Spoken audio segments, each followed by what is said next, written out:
Hello, everyone. Welcome to the 50th episode of The Ruins of Warsaw. Yes, we got to number 50. Thank you all so much for joining us for this occasion. I'm Alexandra, and I'm the storyteller. Hi, I'm Dolores, and I'm playing Janina of Clan Bruja. Hi, my name is Faye, and I'm playing Beatrice Wozniak of Clan Malkavian. And as always, partners is there in the chat and taking care of tech for us, for which we are very grateful. And we are very grateful for your support and for you following the story with us. We really appreciate you. Thank you so much for joining us. We will start, as always, with a quick recap of what happened last time. We started with the two kindreds separated. Janina at the Hotel Bristol, and Bea at their haven with her sire, Felicia. They decided to meet back at the hotel, and before leaving, Bea spoke briefly with her sire, who wanted to teach her something and ended up learning how to change the way she appears and pretend to be a different person through the power of obfuscate. After which, she reunited with Janina at the hotel. They both spoke to Roman, the Nosferatu, and the longest friend of the small coterie, who came looking for them after they tried to find him at the Nosferatu place, haven he indicated. And he was updated on the situation with Bea's mortal husband, who now is living with a Sabbat Malkavian, Irmina, who is pretending to be Bea. But Roman did not have a clear solution for the situation, except for acknowledging how messed up it was and offering his help if he could do something. They spent a little bit of time with Janina's sire Daniel as well, but their night was suddenly interrupted by the news that Zygmunt Ray, the Bruja Primogen, was attacked on his way from his haven to Hotel Bristol when he was accompanied by Nastya, Janina's lover. They both survived but were injured. Antoni, the venture hound, alongside Daniel, were headed to the scene, and Janina and Bea came with them. They met with Zygmunt and Nastya at the high school building not far from the site of the attack, where they managed to hide, where they discovered that while both were hurt, Nastya was much more severely hurt, barely being able to move. Zygmunt relayed that they were attacked by two members of the Sabbat that he could see, a La Sombra and a Zimishi, young ones, as he put it, but managed to fight them off.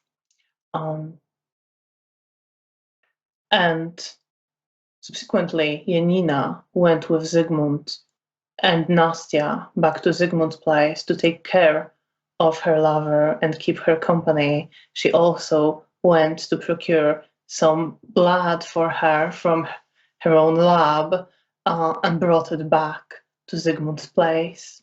Meanwhile, Bea, with Antoni and Daniel, went to the site of the attack, where she found crashed, burned car, blood splattered on the snow and ground where the snow melted.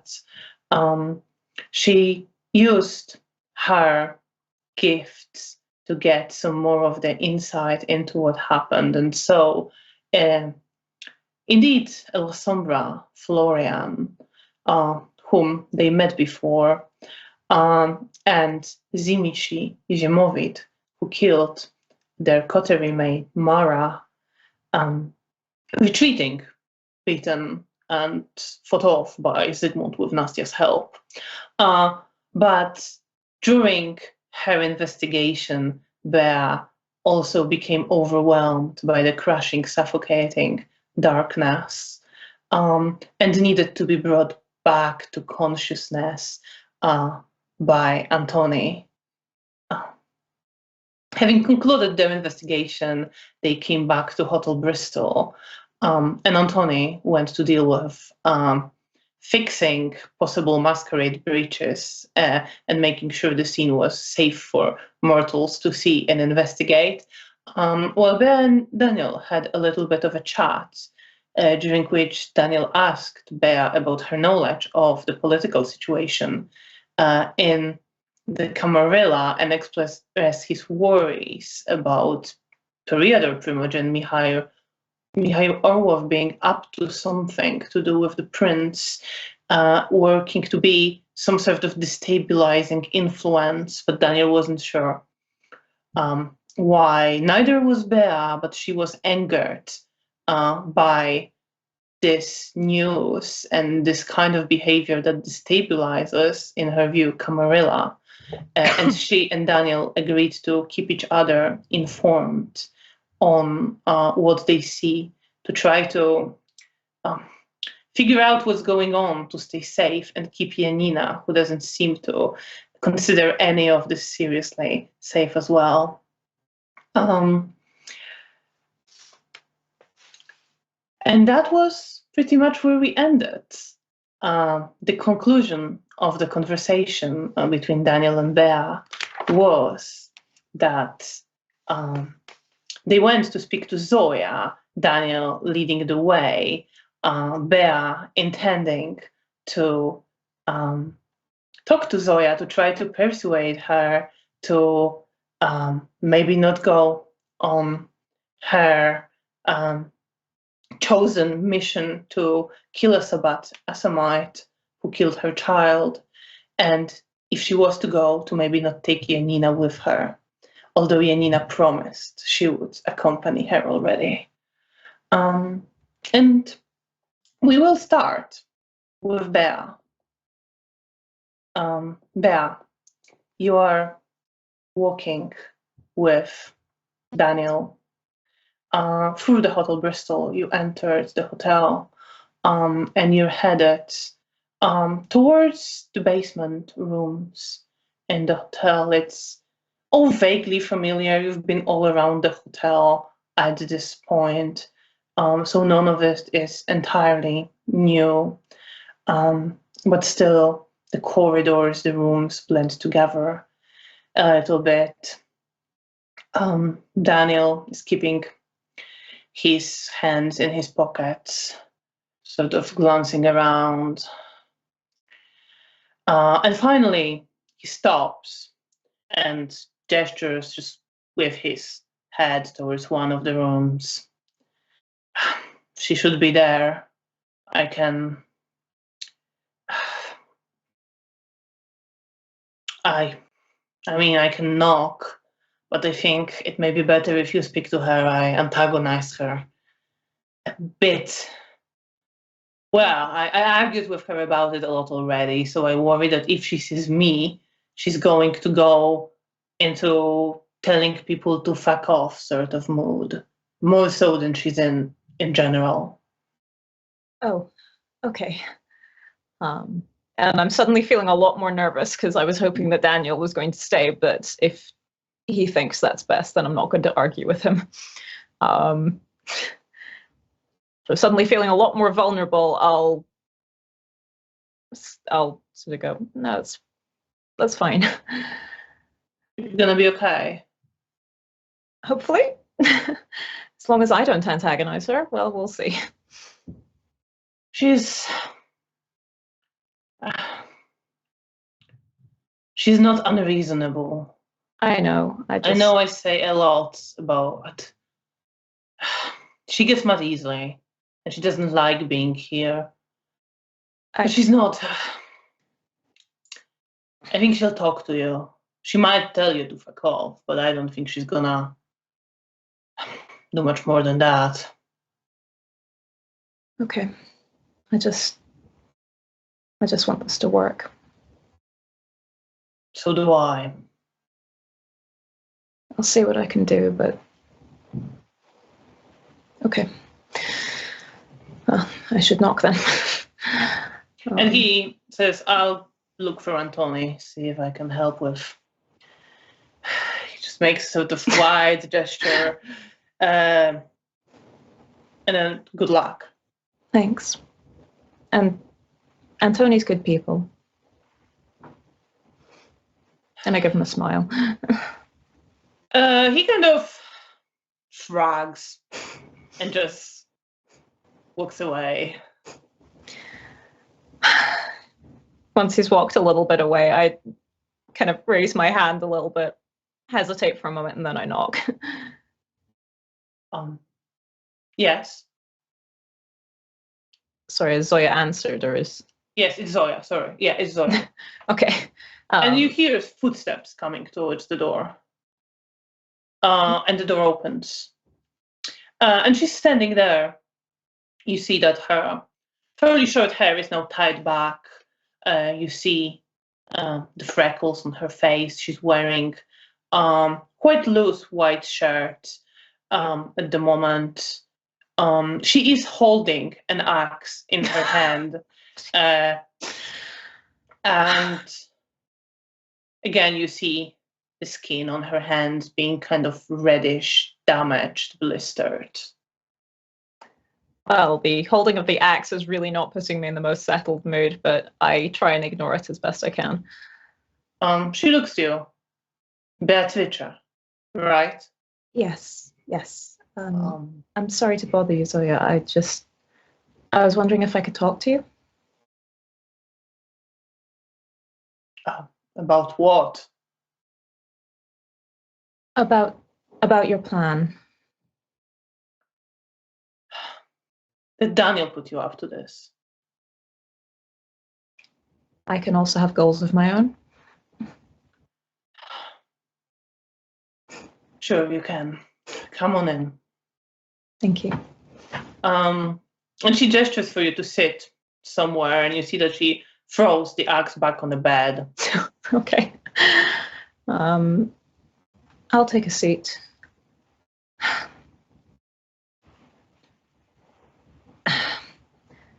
Listen, I recognize that I don't know you well.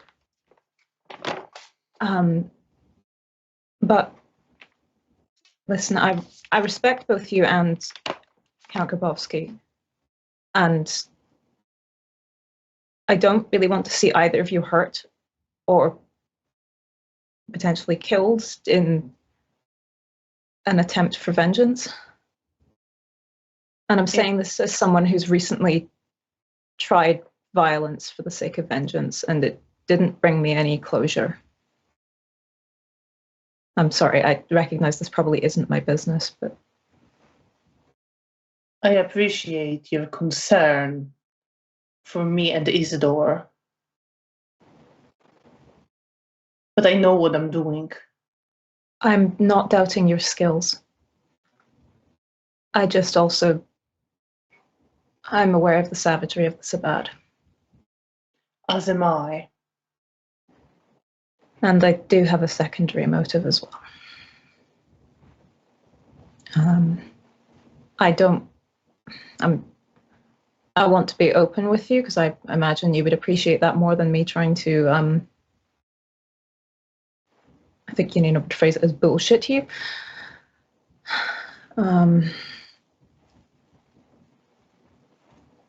But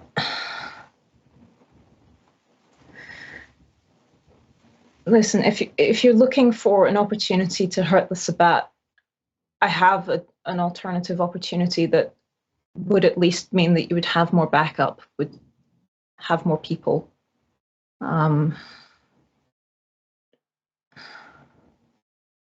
What makes you think I'm looking for an alternative opportunity? Bea, maybe you're not. I'm not. At this point, I don't care about the Sabbat. I wanna kill that Assamite bitch killed my friend and who killed my child.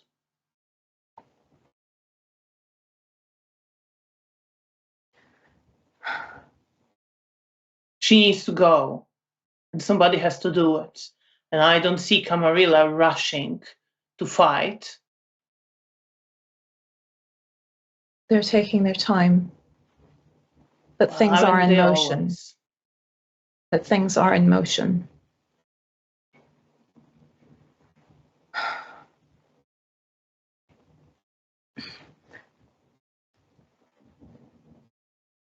Listen, I recognize that you would rather be anywhere but here, but you're probably not going to like what I'm about to say, but I don't imagine you're going to like anything that I say anyway, but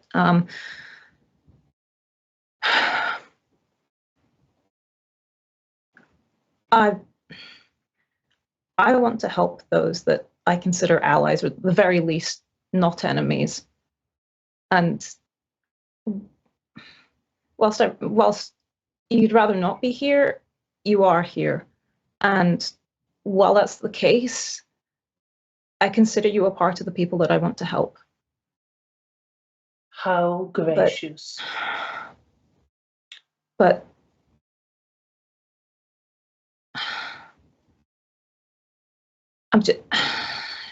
I'm just thinking that you and Isidore are just incredibly isolated. And perhaps if you worked with others, and then you might have more support for goals that you have. Roll your charisma and persuasion. It's difficulty 10. Oh, God. Okay, roll at difficulty 9 and tell Okay. me if you get any 10s. Okay. And tell me if you get any 9s, actually. Let's do it like this. Yeah, that's fair. I might spend my last dot of willpower because I think this is really important. Okay. Right, so charisma and persuasion. Okay. I have 2 9s. 2 9s. Okay. And a willpower. And the willpower, right.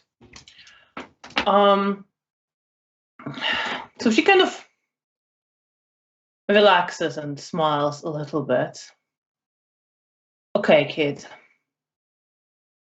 Who sent you here to persuade me to join the glorious Camarilla cause? I'm not asking you to be their biggest fan. And I came here out of my own concern and also Daniel's. Yes, Daniel seems to be getting pretty close to all of them. Don't blame him, but it's not really my style. That's fair, but I don't think I wouldn't say he seems particularly happy about it. No, why would he be? Listen, Bea, I maybe came on too strong. I know you mean well, or you think you mean well, despite the things that have been put into your head. I know what you're trying to do, but I'm not going to be part of the Camarilla playing along. I am here because I have no choice. And I'm here as long as that bitch, the prince, lets me be here. But me and Isidore have been, well, on our own, or with few other people, for a while now. more or less isolated from the rest.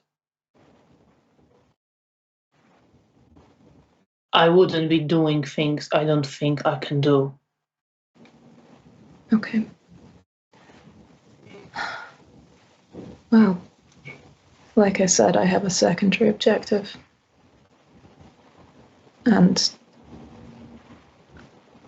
I recognize that you don't really care about what happens to Janina, but I care about what happens to Janina.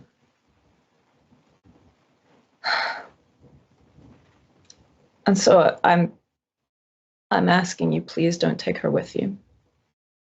Because I know what she's like. I know she'll martyr herself the moment that she sees an opportunity for it.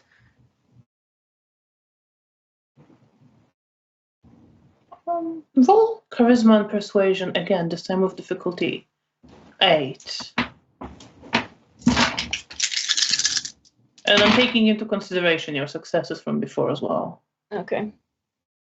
I have 1 8. You have 1 8. Yeah. Zoya looks to you for a moment. She's that type. I know the type.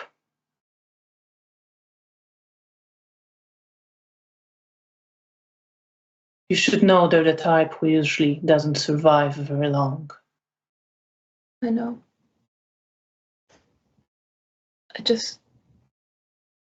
I need to keep her alive as long as I can.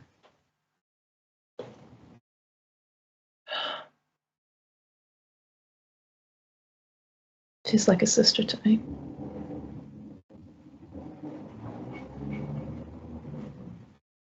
For fuck's sake, okay.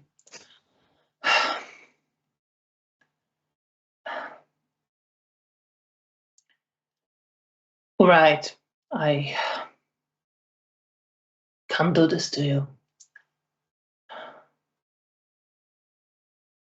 Okay, keep her away from this. I'm sorry. And No, it's thank you. It's okay. I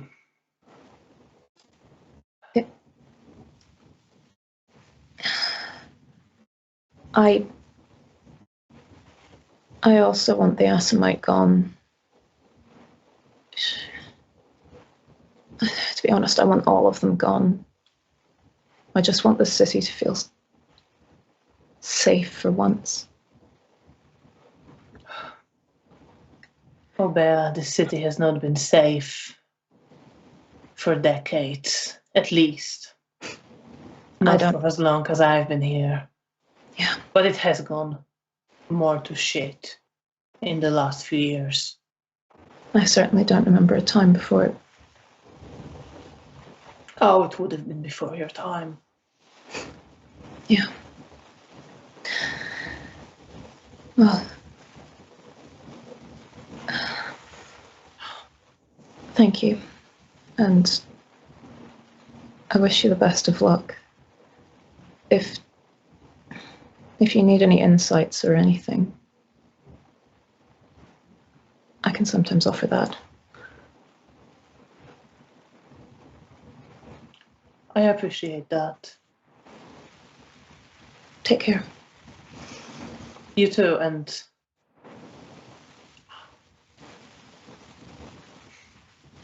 Bea? Yes. You work for Venture Primogen. Yes.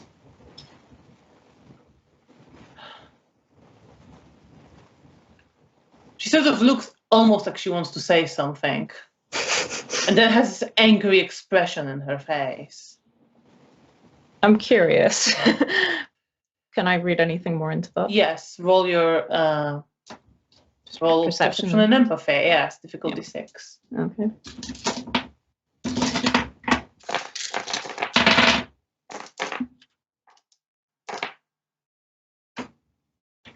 Okay, never mind. 2 6s, 2 1s. Okay, so you can't really read any more into that.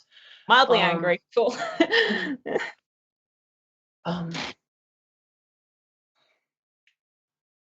I sort of sit there for a moment, wondering if she's No, going to she continue. continues. I hope you'll find your way in all of this, Thank you. but don't come to me asking to be their pawn. Okay. I understand.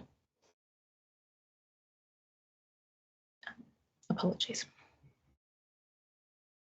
And I'll stand up and start heading out. And she closes the door behind you. How are you feeling? What's running through your head? I'm sort of releasing a bunch of tension. I'm wondering if I could have phrased things differently, if I could have done a better job of convincing her.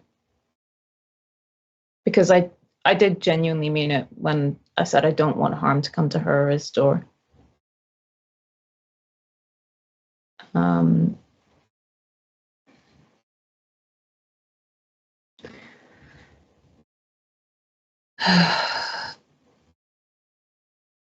I don't know. I'm just kind of doubting myself, I guess, but I'm at least relieved that she won't take Janina. So I can at least give Daniel some good news.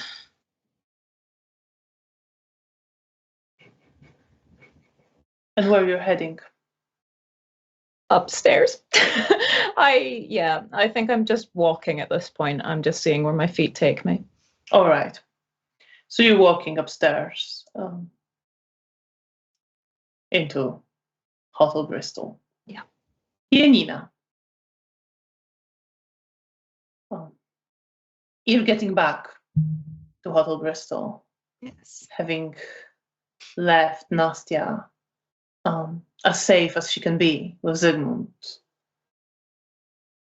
with some blood to drink, to start recovering from her wound in her chest, reaching all the way to her heart. And do you go straight to the hotel? Is there anything you wanted to do on the way? I don't think I wanted to do anything, so I think I want to go straight to the hotel in case Abelard's there, because I promise I will be around, so Yeah. I'm probably fast walking back to the hotel. So you're walking back to the hotel, and as you're entering the hotel, you indeed catch the sight of Abelard.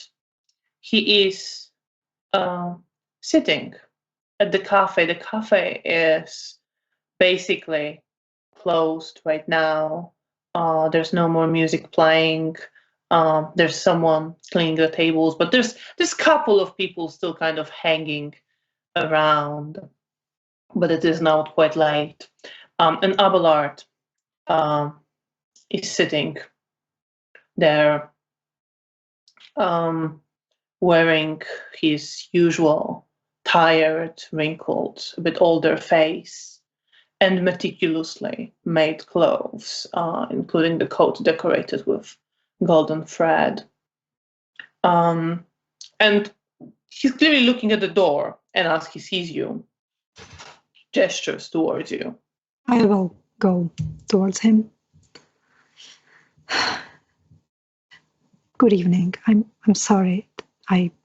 There was an emergency and I had to go out. Yeah, I heard something happened. Yes. I was hoping to catch you. Yes, of course. I came back as soon as I could. Are there any news? Yes, we're going tomorrow. Okay. Something happened there. The younger one didn't return.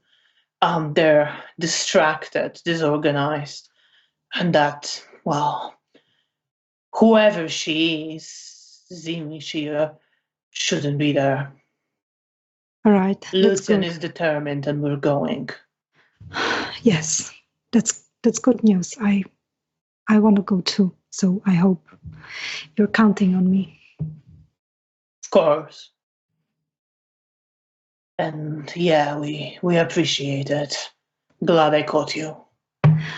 Well, I'm glad I can join. I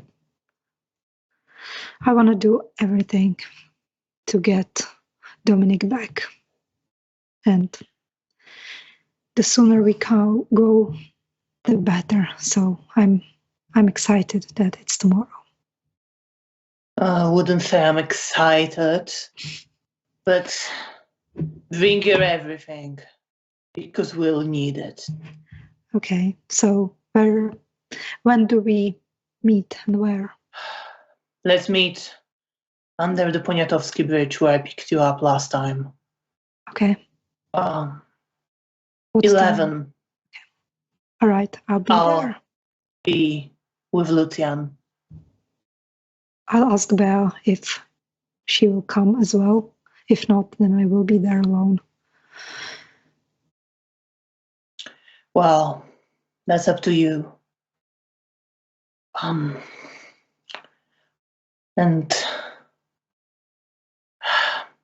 I mean it, bring your everything. I will. Should go get ready myself. Okay, have a good rest of the night. You too. See you tomorrow. And I will not head to... What time is it? It's quite late. Okay. Like there's still a little bit of time left, but it is getting fairly late. It took quite a lot of time, all you've been doing. Okay, I probably first go check on Bea's room. Mm-hmm. And if she's not there, then I will probably go back to my room. I'm too tired to go to the Elysium. All right, so you start heading upstairs and you see that Abelard, he's actually heading outside.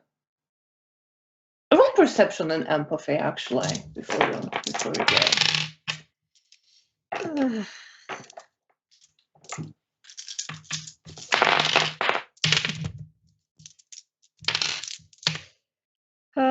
What is the difficulty? 6. Okay, 2 successes. You don't see much more. He's heading outside. Well, okay. In my head, I think is getting to feed to be ready, or I don't know. No, it was, yeah. I mean, that's it. It wasn't about that. It was just about his emotional state. I know, but that's what Janina thinks. Of course, because she can't see anything else. Of course, and you start heading up the stairs, and on the way up, as you're going past the tables on the balcony, you do see Rahela and Eliza sitting there together. They're talking, sitting quite close to one another, holding hands and smiling. I probably smile to them, but if they don't notice me, I still smile because I'm happy to see them together again. They actually don't notice you. Yeah. So I still smile because I smile for myself. And you head upstairs. Yeah. Hoping. And I knock on Bea's door. Let's go to Bea to see what she gets up to. That's an excellent question. Yeah, Bea, you're wandering around the hotel. Yeah. What's running through your head? What's going on? I think I'm still just kind of rolling the conversation through my head and just questioning if I did everything that I could. I'm also just thinking about most this evening. I'm worried about the political situation. I'm still feeling, I'm exhausted and emotionally tired and feeling incredibly embarrassed about earlier this evening. And I also kind of want to let Daniel know, but I don't actually know where to find him. So he said he was going to find Antoni, so he could be anywhere at the moment. Yeah. I guess I'll kind of look up by the reception area just in case either of them's there, and if not, wander past. I guess whichever one makes sense first. Wander past Antoni's rooms, but not try and intrude or anything. Just Well, there's silence in Antoni's room. It's not there. Fine. Yeah. Okay. And they're not near the reception. Okay, then I will just head back to our rooms because And you can I'm go not hunting the whole hotel for them. to your room or to the room you share with Janina. I think the room that I share with Janina, just because I know that Felicia isn't going to be here. Yeah. I don't really feel like being alone. That's fair. What do you do? You're at the room. I guess I'm feeling a bit unsettled, so I end up glancing around the room. Is any of Mara's stuff still here? Yes, there would be some of Mara's stuff still there. Some of her clothes from the theater. Okay.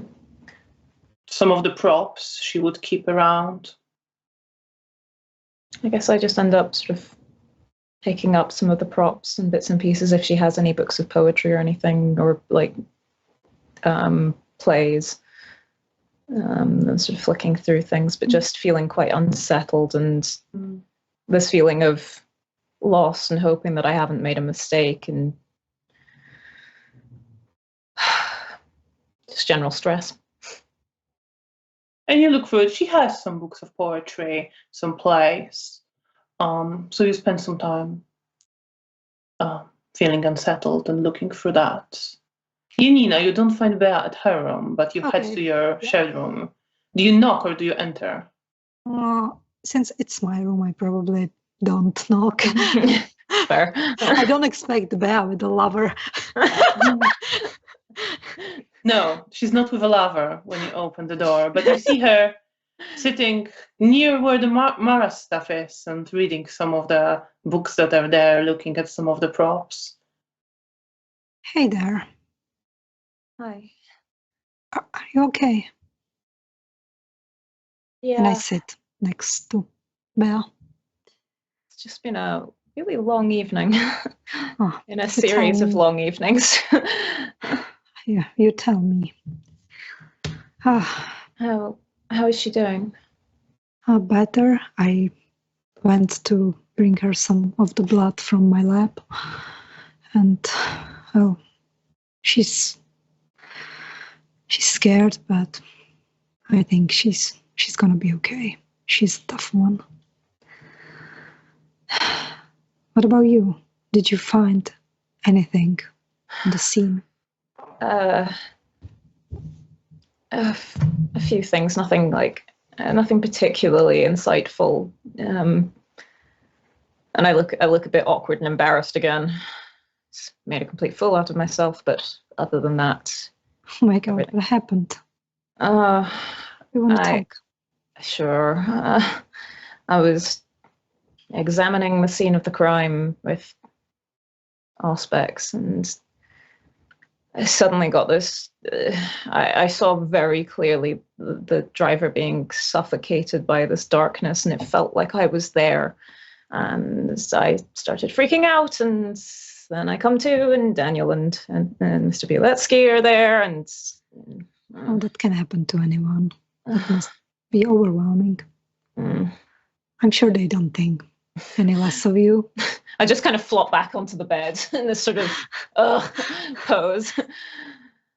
You didn't make a fool of yourself. I feel like I did. That's what I do. It's my turn to make a fool of myself. But you didn't. You were overwhelmed by your gift. It can happen.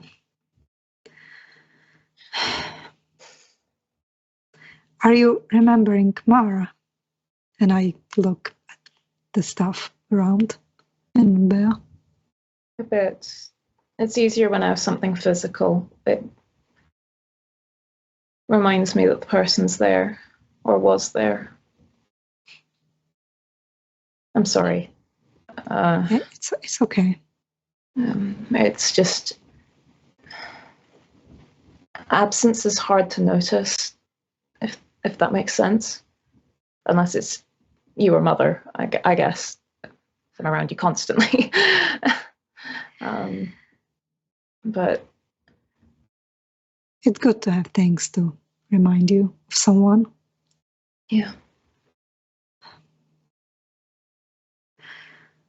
Well, in other news, tomorrow at 11, I'm meeting Abelard and Lucian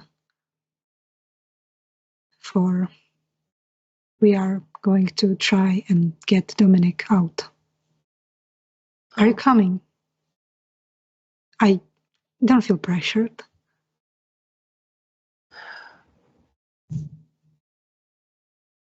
I can't leave you to get in trouble by yourself.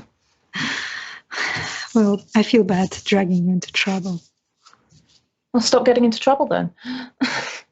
I want to, but I care about people, and it's hard to just turn a blind eye. I know. And we are not going to be alone. Abelard seems capable, and so is the sheriff. I'd hope so. It's not a stupid plan, I'm sure. Where is it we're going again? To the Tsimichi lair. We already were there once, and we survived. Uh-huh. Okay. Right. It seems that the one of them, the younger one, isn't there. That he left. Oh. That's what Abelard said. Maybe. Well, that would make sense given I think he was one of the ones attacking. I'm not sure if Janina knew it, if she heard this bit. I definitely got a clearer idea once I was there at the scene. Yeah. But I think it was implied that Tsumitsu was attacking.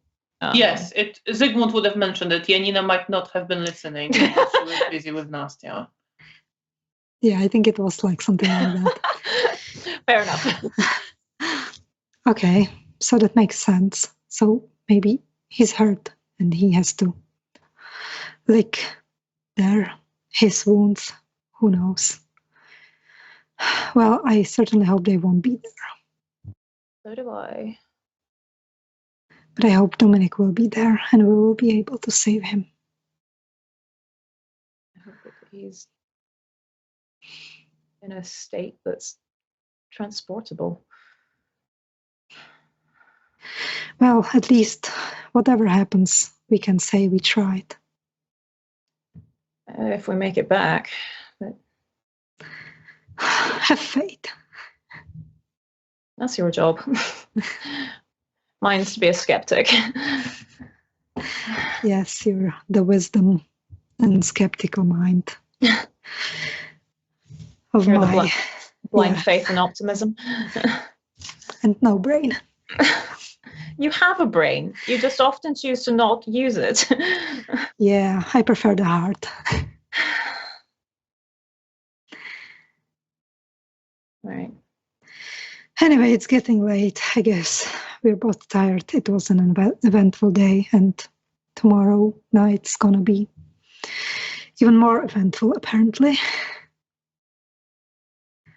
I'm exhausted. Yeah, we need our beauty sleep. I think I need about a month's worth of beauty sleep, but sure. You are feeling very tired. Bea, you feel mentally exhausted. And you both start feeling the tiredness. I just slump on the bed where I was sitting. Yeah. I'm not even going to the other bed. I am. No. I'm getting prepared. So you're getting ready to sleep, feeling the heaviness of your body slowly increasing while Janina is just in her clothes and her shoes on the bed where she was sitting, ready to sleep. Yeah. I was starting to be this. Sorry. I'm starting to wish that I did that. Not quite, not yet. Janina, what are you thinking about as you're falling asleep? What's on your mind? What's returning to you? Well, definitely Nastya and my worries and how it could have ended worse. And the fear that she's not with me and that I can't protect her. I mean, I know Zygmunt is definitely better at protecting, but It's just that she's so far away. And in case something happened, I wouldn't be there right away. And then also a bit of anxiety about tomorrow, but also hope that maybe you will be lucky and will be able to save Dominic and bring him back in a state that will allow him to heal and get back with his own life. And with that, you start falling asleep, thinking of Nastya and of your hope to save your friend Dominic. And you, Bear, as you get ready and then lie down to fall asleep before the sun rises, what's running through your head? I'm very anxious about tomorrow. I scribble a note for myself to check in the morning because I want to check whether this seemingly good opportunity with the Tzimitzi being gone, whether it's a trap or not. I just don't trust it. And I'm just exhausted and thinking about Zoya and Isadora, wondering whether I should have offered to help them because I like them and I don't necessarily want them going alone, but also if they're capable of, as they say, then I'd probably just be getting underfoot. I don't know. And also just, it doesn't seem like a particularly safe plan. No. I'm worrying about all of them, and I'm still feeling particularly daft over earlier. I'm wondering why I feel quite so embarrassed, because I don't normally sort of mull over mistakes quite as much. And wondering. Sorry, did you want to add anything more? I chalk it up to tiredness. Yes. And wondering, you fall asleep as the sun rises. And it will be the new night, so you can regain a point of willpower. Janina, you can actually regain one more for bringing your blood to Nastya for your caregiver demeanor. Okay. And you can lose the blood for the night. As well. I will have to go feed before. How much will you have when you wake up? 5. 5. Okay, yeah, you will be a bit hungry. And Bea? I'm at 6. I will also need to feed. And you also need to roll for your nightmares. Oh, shoot. That's my whole 1 willpower. Yes. Oh my. Oh, it's a 7. All right, then you pass. Okay. Thank God. So, Janina, you are the first one to wake up. Okay. I wake up and I check the room and I see Bea laying there. My eyes linger on her for a moment. I see if she's having a nightmare or if she's still, then I just smile to myself and I get up and go to the window, my usual shtick. Your usual routine. You see Bea is sleeping calmly. Seems unaffected by nightmares this night.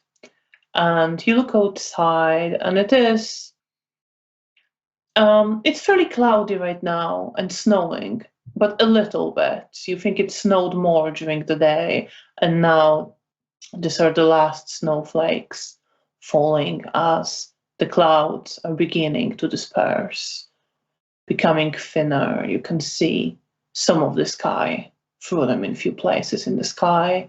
You see some people moving through the snow.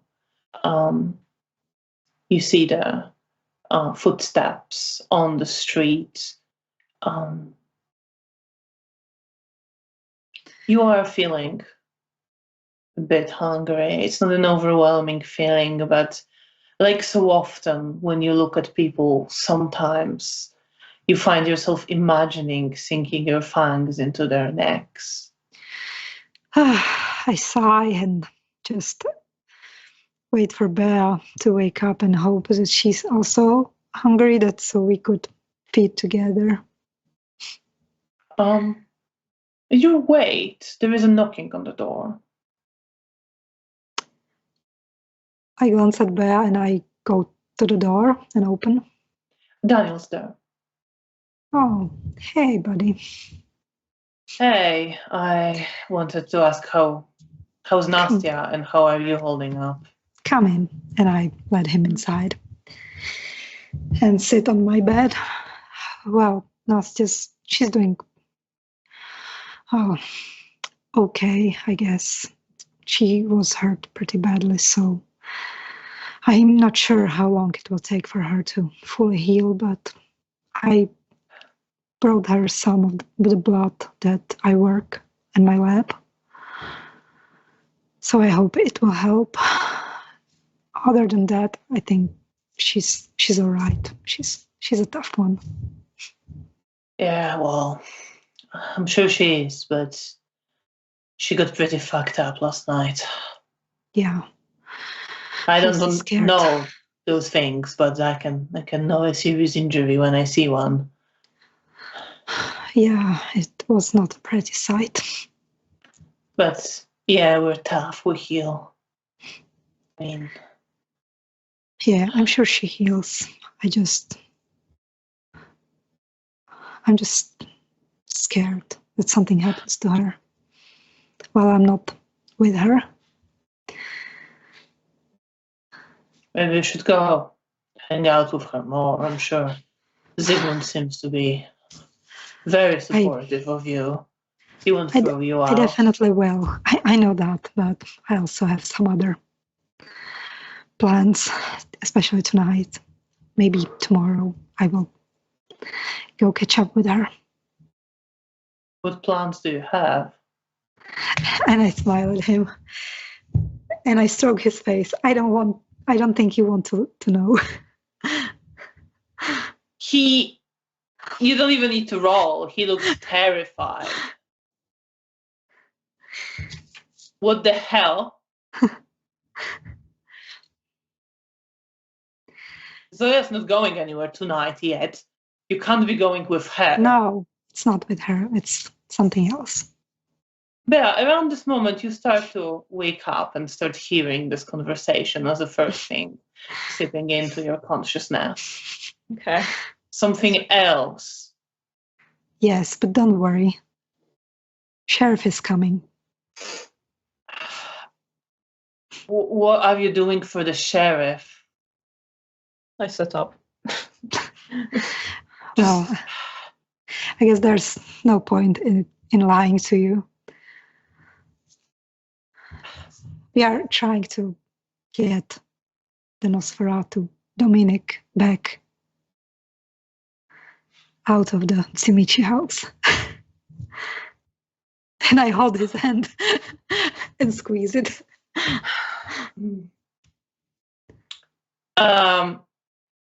Roll perception and empathy, both of you.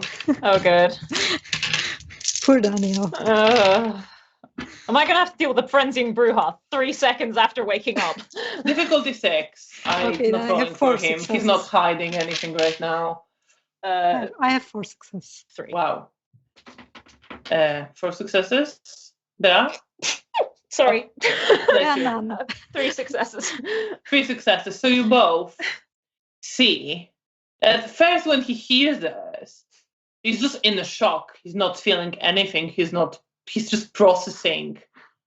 And then there is this clear expression of dread and disbelief. And then you see some anger. And Janina, you had more successes. You see that it's anger, but it's fueled by panic. I will squeeze him more, and it's gonna be okay. What the fuck?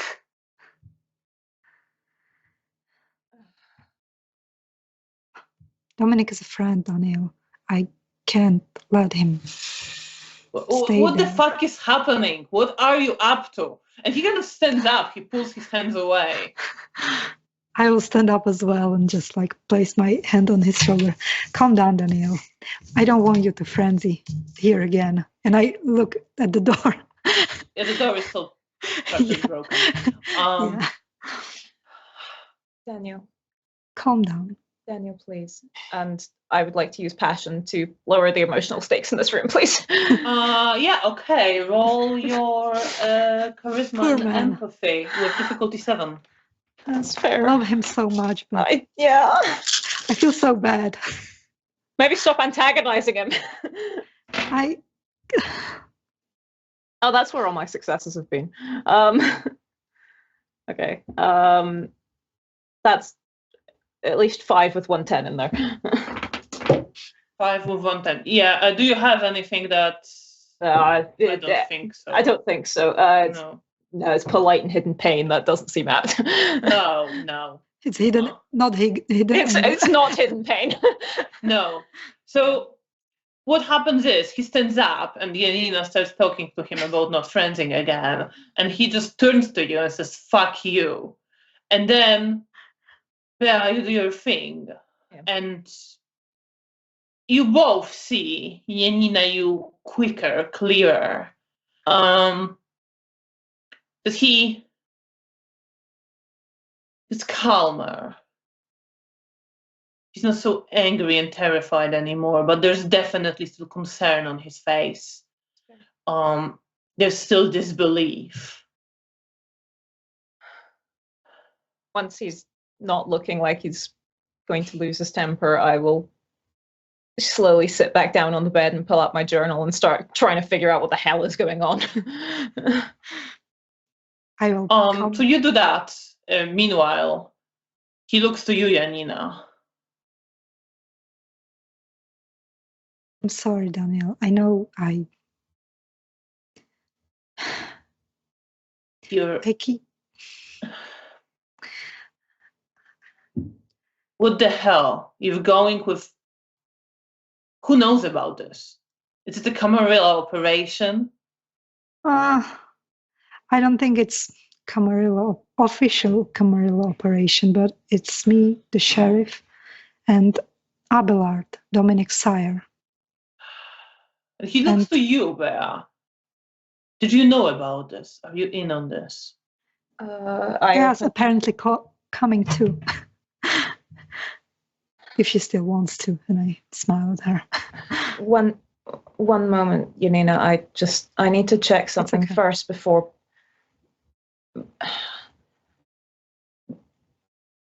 The fact that she's not there right now, I just need to know whether or not it's a trap. Right. That makes sense. And I'd like to activate Eyes of Chaos and try and work out whether what we're about to do is walking straight into a trap. That's very specific. Roll your perception and occult. I'm never entirely sure if it's meant to be like really specific or if it's just meant to be vague as all hell. It's meant to be vague as all hell. Okay, fair enough. So perception and occult. Yes, perception and occult, difficulty 8. Okay.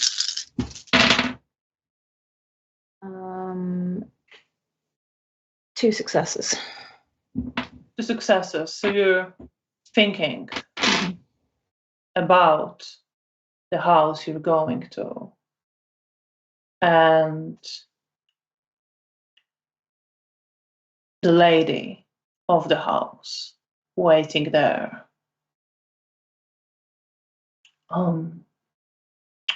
You see the villa and the vines of ivy climbing up its walls, looking like tendrils, now dripping with blood. And you see, as in front of you, they start to move. And they're twisting and moving around each other, binding each other, reaching for each other, and squeezing and weaving together into a weave, pulling in opposite directions tighter and tighter and tighter, all the time dripping with blood. And you're back in the room. Okay. Well, that was helpful. Yeah. Can I interpret anything from that outside of... I mean, it's meant to be very vague. Okay. You are definitely pulled towards the movement, the twisting, the binding, Okay. just tighter and tighter knots forming Okay. in the vines. Okay.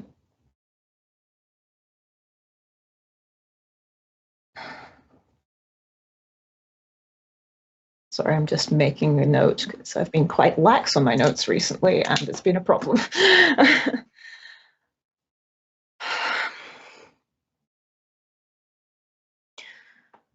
I'm not getting a clear indication that it's a trap, but I'm not content to say that it isn't. I want to have words with Mr. Topolsky. Yes, so do I, says Daniel. Please, Daniel, just calm down, okay? I'm calm, and I still hate this idea. I know, but Dominic means a lot to me. He was brother of Mara. You remember Mara? Yes, I remember Mara. I mean, vaguely. Well, I have to. I have to do You know it. what I remember about Mara? She was killed by a fucking Zimishi. Yes, I know. And I don't want this to happen to Dominic.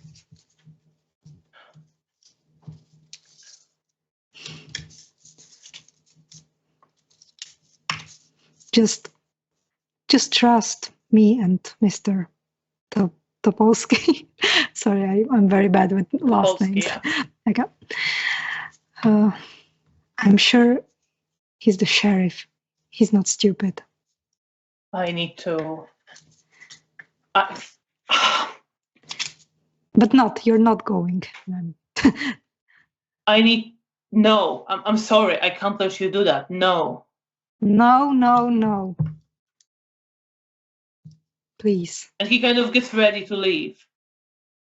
I'm just put my hand on the door. No one's leaving. Daniel, you have to let me do this.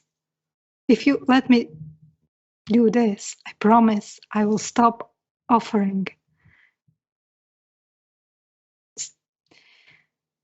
myself into suicide missions. Yeah, because you'll be dead. I won't be dead. You have no trust. Roll your charisma and persuasion with difficulty 9. Okay. Do you wish to Yeah, spend I will willpower? I will spend willpower. Okay. What is the difficulty? 9. Okay, 3 successes. I have 3 9s. Okay, +1, so 4 successes. 4 successes. On my 5 dice. It's fine. So between that and his emotions being quieter, he kind of he just like rests himself against the door. Do you promise? I promise. And I sit next to him and just squeeze him. I promise. I will be back. Right, well, I'll keep my mouth shut about this then. Thank you. I appreciate it. But, Janina, next time, I know. I'm gonna I will just promise. keep do that better. promise. I will. But this is important to me.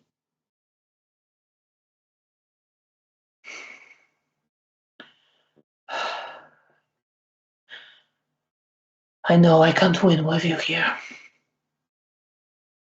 And he kind of looks to you, Bear. Like he wants to say something. He looks... Janina, you would actually see it. He looks a bit disappointed. I'm sorry about that. No worries. It's a robotic vacuum. No worries. He's unhappy. And then he says, well, I better get to... I was gonna meet Antoni. Yes. Better go before I change my mind. And I will pull him into a hug and squeeze him tight. I'm gonna He kind of hugs you back, but it's very, distant. I know you're mad. I'm sorry. I'm a bad child, I know that. Just come back. I will. I love you. And I kiss him on the cheek. He shakes his head and leaves. I would like to briefly follow him out into the corridor. Okay. Still in my nightgown. I'm not Not a bothered. sign that You no one see Bear didn't see. follow Daniel into the corridor. Okay. In my mind, I feel like she's trying to talk, calm him down. So I'm not suspicious at all. He notices you after he leaves, and he just stops and looks to you. I spoke with Zoya. She said she won't take her.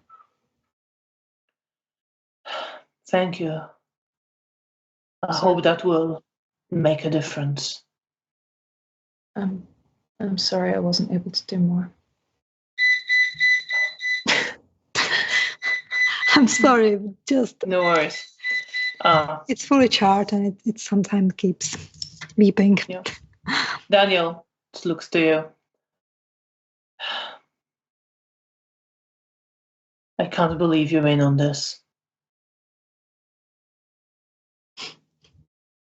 I'm sorry. Good luck. If you can, keep her safe. I will do my best. That's why I'm coming along. And what I mean is, if you have to choose to fail your mission but survive and run, make her run. I will. There's no point losing one of us for this. Just nods his head.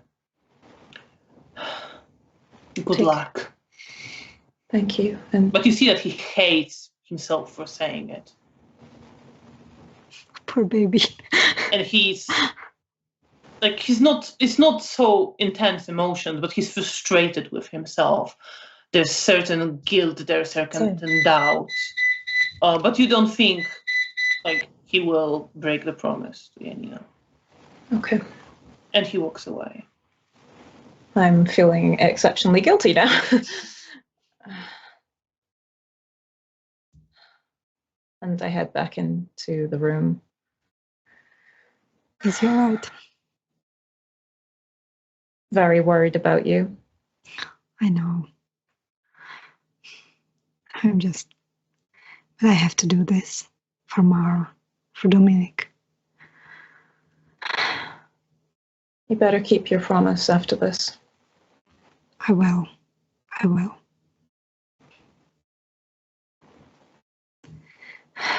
I really hope it will go well. I want something good. I would like that too. I guess I'm just not feeling particularly optimistic. Do you want to go find Lucian before we go meet them? If he's here, then yes, but okay. Not dressed like this. And I rush into the bathroom and hurriedly get ready. So you get ready. And what are you thinking and feeling, Bea? I'm wondering about why I didn't argue with Janina more strongly. Because I don't remember. Maybe you did, but you will lose. Pretty much. That's where I'm at. I'm very stressed.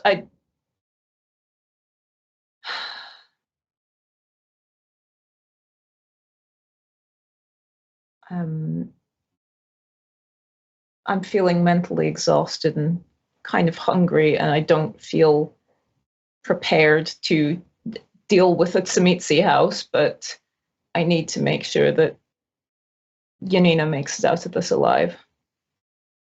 Oh. And you, Janina, as you're waiting for Bea to get ready after your conversation with Daniel, what do you think about that conversation? I feel. I really hope. Usually it starts after like 20 Okay. times, so hopefully soon it will be over. Well, I feel guilty for putting Daniel through this. It breaks my heart to see him worry for me so much. And I really want to keep my promise and stop offering suicide missions. But it's very hard when it involves people I care about. So I hope that this with Dominic is, well, I know there's like the Zoya thing, but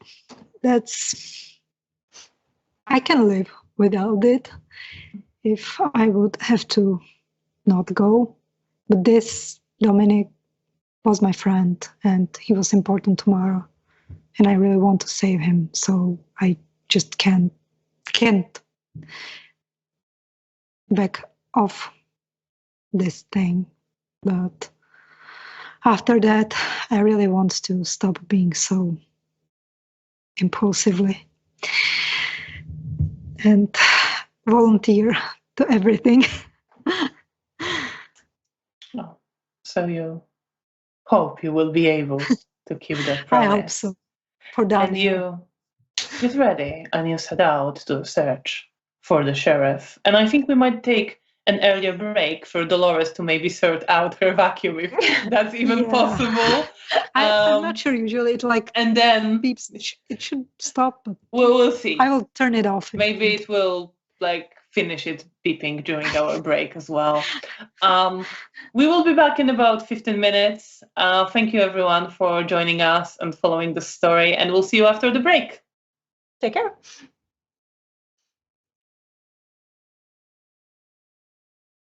And welcome back, everyone. Thank you for staying with us. Let's continue to see what Bea and Janina will decide to do.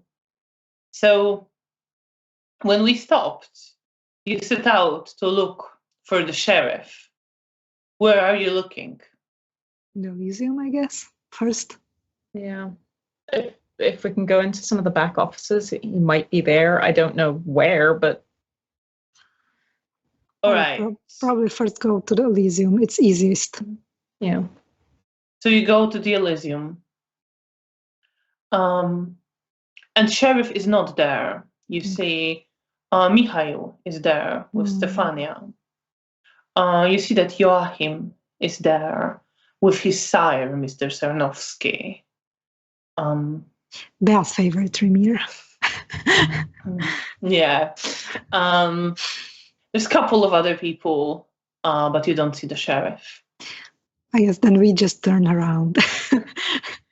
I will quietly suggest that we check some of the back offices in case he's there. Okay. And while we are going through the halls and looking for the back office, I will tell Bea that I will have to feed before we will leave. So wait, where do you say it? Do you say it's still in the Elysium, or do you say it in the in the hall when we are like somewhere in the hotel looking? You want to like go through the Elysium and into the corridors behind it. Well, when you phrase it like that. I'm just trying to position where you're going. Yeah. Because you would have to. That's how you normally get there. Yeah. There might be other way to get there, but we just don't know of them. Yeah. No, that's fine. Yeah, I guess so. So as you do, you hear a voice as you're like about to open the door. The voice of Mikhail Orlov. Miss Wozniak, Miss Shivak, Good where are evening, you sir. headed? Who are you meeting? I was just looking to speak to the sheriff if he was around. I just mentally wanted to say that's none of your business. And that's why I'm talking. Yeah. You would find that everything is Elder's business. He kind of raises his eyebrows and smiles. The sheriff? Yes. No, I don't believe I've seen him around. Okay. Thank you for Anything I listening. can convey? No, thank you. But thank you for your offer, sir. Janina just stands there and watches Belle talk. Roll perception and empathy. Bea. Sure. Janina, are you paying much attention to me? I want to be out of there very quickly. Okay, well then you I'm don't. trying not to antagonize him, but so I For would once. rather keep my eyes on Bea. I have 4 successes and a 10. So I guess if insightful or hidden pain apply, I don't imagine hidden pain is applying here somehow. He doesn't know what. So is you would hidden pain. have insightful code. Okay, so 5 successes then. You don't see anything. Good. That's fine. Except his smile.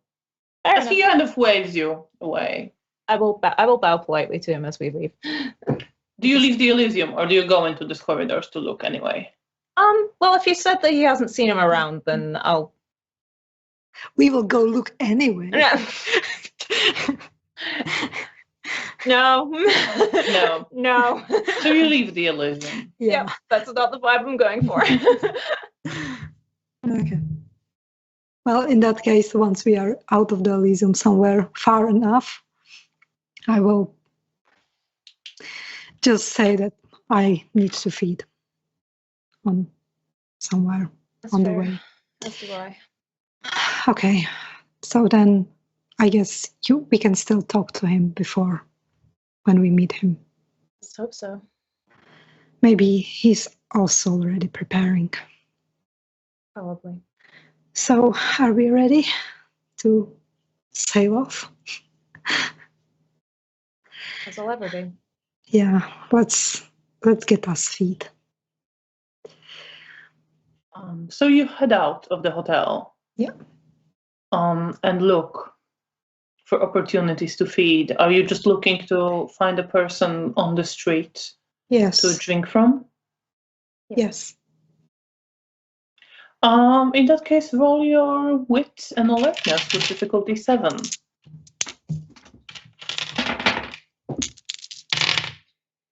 Concerned about the number of 10s I I'm have rolling? 3.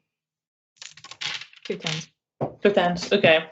But you don't have a specialty. No, sorry. I'm just forgetting how the system works. No, it's fine, it's fine. So, how many you had, Janina? 3. 3, okay. No problem then. Then you head out of the Hotel Bristol and start wondering, are you going in vaguely the direction where you will be meeting with the Yes, sheriff? I guess yes. Okay, so you head towards that area of the city closer to the Vistula River. And you do come across 2 women looking maybe in their 20s, walking close together, giggling a little bit, talking to each other, gossiping about some people they know. And they are they don't seem to be paying much attention to what's around them. They are walking quite certainly through less frequented streets among the ruins, clearly knowing where they're going, but going through rather empty areas with lots of dark corners. And they are a bit in front of you at the moment. Okay, I will look at Belle. Do we have a plan? Do you want to first talk to them to distract them, and I will sneak up from behind? Sure. Okay. God, I haven't done this in a while.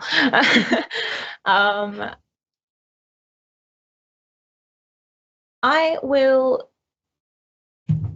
like to run to catch up with them, looking back over my shoulder and act as though, like, do the sort of, oh, I'm so glad I caught up with you, with the slightly panicked expression of I think I was just being followed. All right, well, roll your manipulation and creativity. subterfuge. So Difficulty 6, and I'm gonna roll for them. I was attacked again for no reason. Monster, sorry, manipulation and Subterfuge. Yep. Does friendly face come into this? Yes, that would lower your difficulty to 5, actually. Okay. In which case, that is 4 successes. All right, so they kind of stop as you run up to them, a bit surprised. Yeah. But they see you, and one of them goes immediately, are you all right? And I'll sort of lean in and just And go, the other kind of looks back with certain apprehension. Yeah. I think so. I think, sorry, I think someone was following me, but hopefully hearing other people. Sorry. I don't see anyone, but no, it's where around are the you corner. going?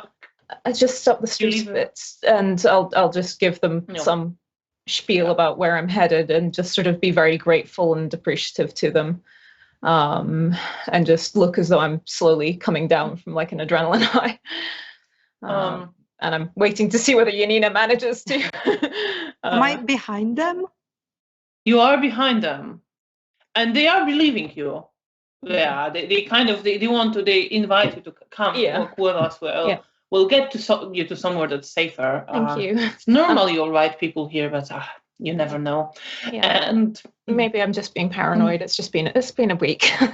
The slight problem is that they are now encouraged to look back. That's fair. Janina is trying to sneak up. I've made a mistake.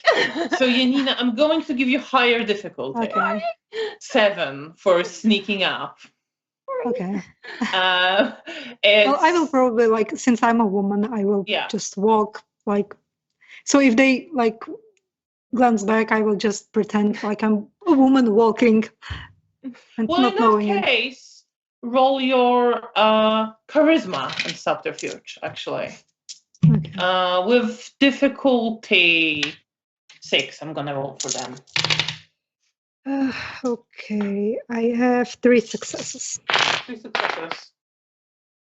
Yeah, they don't seem to like pay that much attention to you. They seem to be looking kind of behind you, making sure there's no one else there. And you can walk up to them. Yeah. They're not bothered.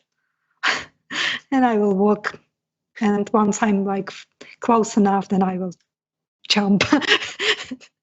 I will leap into. I will try like to walk very closely to them, but still I will have to. It won't be close enough for me to just like grab them, so I will have to like jump. Yeah, you can do that. It's fine. They're not bothered by you. You can grab one of them. Okay, I will. As you're walking gently. past, and you are so strong that they have no chance. Bea, what are you intending to do in this? I'm trying to just, I guess, quickly get in there and chomp once Janina's done her thing. I would love to see this. Then so it's not going to go well. I think Janina can grab a person and bite in with not much problem. Bea, roll your dex and brawl. Oh no. That ain't great. I believe in you. Ooh, I have a 7 and an 8. All right. So we are so good at this. Janina just comes up and grabs this woman and bites in. And you, Bea, like the other woman kind of starts panicking and she's about to scream and you want to grab her and she realizes as she looks at you, but you manage to bite him before she pushes you away and she goes limp in your arms. Okay. And you have to hold her up a little bit so she doesn't collapse. And you both drink the delicious Vita, something your bodies have been craving since you got up. Bea, how much blood did you have? 6. Was 6. Out of? Oh my god, 11. 11. I can do maths. That's all right. How much do you take? 2. So you're drinking and you are in control. Janina, how much blood do you I have? have 5. Out of? Uh, I think also 11. yeah, I think also 11. Yeah. 5. Then you please Maybe roll. even 12. Not sure. Please roll for me. Okay. Self-control with difficulty 8. Remember, you you're can spend willpower. Okay. I'm fine. I had 2 successes and 1, but okay. still. That's the 1 success. That's Yeah. enough. So you manage to control yourself, Yeah, although your I will body take is 2. calling for more. And you finish drinking more or less around the same time. Twinsies. Yeah, and then I'm sort of gesturing for you two. I will put the lady next to a building gently, and I guess you're doing the same. I'm trying as best I can, but yeah. Well, you can like leave them there. Yeah. They are like dazed, but they should come too soon. Yeah, I'm gesturing for us to leave quickly. Yeah. Janina, how are you feeling with this, knowing your personal convictions and dislike of attacking weaker people, and knowing the lie Bea used of pretending, invoking women's solidarity and pretending she wants these women to help her so that they can keep each other safe, for you to attack them? Well, I feel like we didn't hurt them all that much. Do you really? Given your higher than standard person sensitivity of humanity 8. I mean, I'm not happy I have to do this, but I still feel they were healthy, seemingly healthy young women. So it's not as if, like, if we did this to an older people, I would feel much more guilty. And there is also this urgency of the situation that I want to be prepared. So, I mean, I would, of course, prefer to just drink blood from the lab, but it's not viable. Not yet. Yeah, not yet. And to me, the saving grace is that we didn't hurt them and that hopefully they will be fine. So it's, I mean, lesser of the evils. I mean, it's not making me happy, but it's not making me as guilty as it would usually if the victim was someone more vulnerable. All right, then. But you do think that it would be better to drink from the lab? Yeah. Definitely less stressful. And you get away from there? I guess we still have some time before, or how long it will take? A little bit. If you want to do something else before, you can. No, I don't think I want to do anything, but it's more just so we didn't walk there like 5 hours. No. You can start heading there. Okay. Is there anything you want to discuss on the way as you're going towards Poniatowski Bridge? I think Janina's probably like trying to make Bea recount her vision and try to make some theories, I guess. I'm probably just getting more and more nervous as we're discussing it. Like I'll tell you about it and how it's very unclear, and I'm not entirely certain, but I'm concerned that it's a sign that this is a trap. And I'm sort of looking about the street and occasionally sort of looking to the sky and seeing whether anything catches my interest. But yeah. I think I just say to Bea that like I want her to tell the concerns to Lucian that this is not my operation, so he has to decide if we are coming or not. It's up to him. I have trust in his abilities. I don't think he would make us go, but I don't think it's necessarily going to discourage him. I know. If I imagine it was Nastya or you, Daniel, or Roman, it wouldn't discourage me as well. I suppose. But I don't want to let him go alone. Yes, I know. I worry that this is specifically a trap for the sheriff. Well, just tell him all of it and let him decide. We'll see. He's a smart man.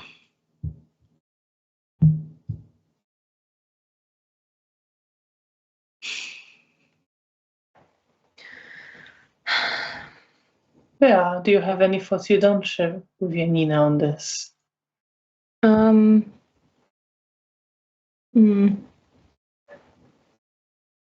don't know. I don't think so. I guess That's fine. I'm just asking.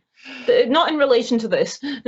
All right. Then you head towards the Poniatowski Bridge. And you have to wait a bit, but you don't have to wait that long. It wouldn't really make that much sense to go back to the hotel. You see that as you're nearing the bridge, it has stopped snowing.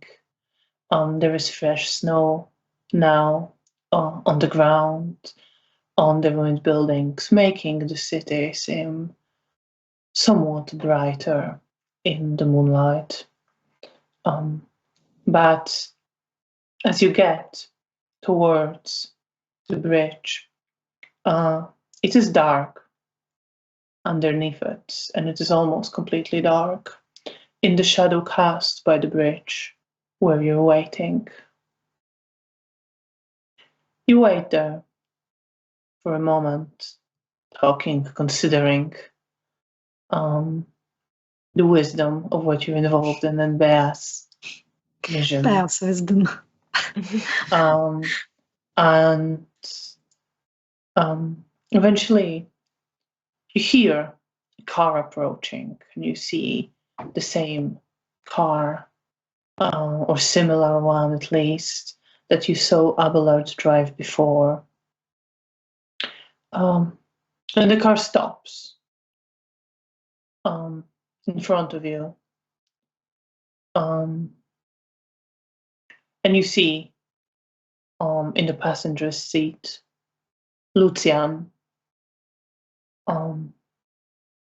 looking ahead and turning his head towards you, slightly opening the door. You see that he's wearing a short, dark colored jacket, but you see in this faint light a few embroidered lilies on the jacket and the white shirt underneath.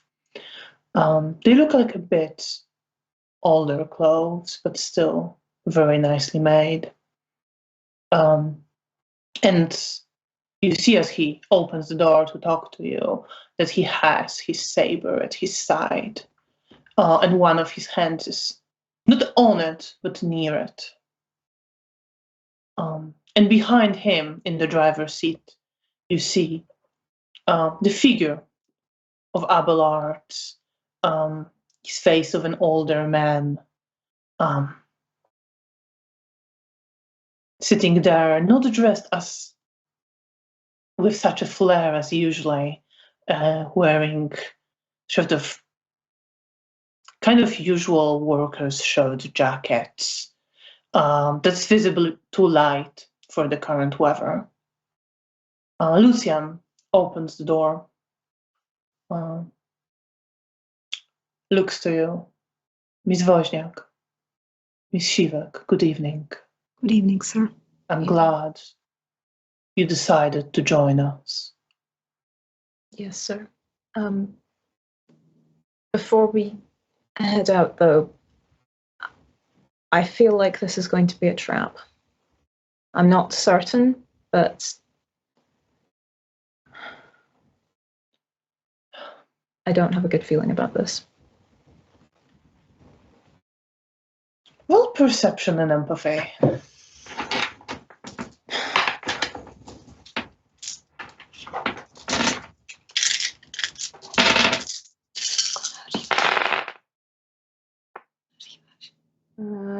After the ones, that is 3 successes, unless it's a higher difficulty than I'm expecting. No, it's 6. Okay.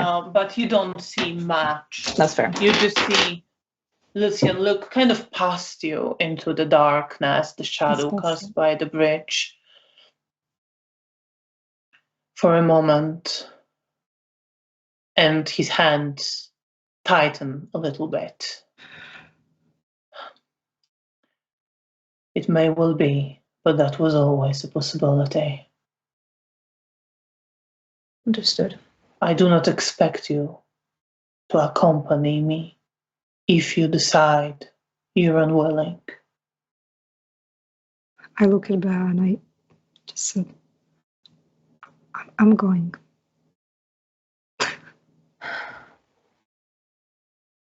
And there's no way I can change your mind? No. Then I'm going as well. Sorry, but you don't have to. Yes, I do. I promise I'll try to keep you safe. Keep yourself safe. Mm, Janina. I will. Good. We will keep each other safe. And I just glance around all of the rest. You see Abelard just sort of sitting there. He's not saying anything. He looks to you a little bit, but also just staring ahead, holding the steering wheel. Okay. And it's decided. And we're getting into the car. Lucian says, I thank you. And if I am in a position to pay you back for this, I will. You don't have to. I care about Dominic. That's the only reason. And I mean, I care about you as well. But I would do it anyway. I don't expect anything. Still, you might need it one day. And if I can still offer assistance, know that I will. Noted. Let's go down. As you get into the car, close the door, Abelard just starts driving. And he's driving south, the same or similar at least road to the one you've taken before when you were heading towards that house to kidnap one of the ghouls. The road is covered with snow and driving is slower in some places. The roads aren't great, especially as you get further south. On the drive there, Abelard is quiet, focused on the road. The sheriff is looking straight ahead, deep in his thoughts. Are you also quiet? I will probably look at Bea and try to hold her hand if she lets me. I will just first slowly touch her and see if I'm allowed to. Let's squeeze her find hand.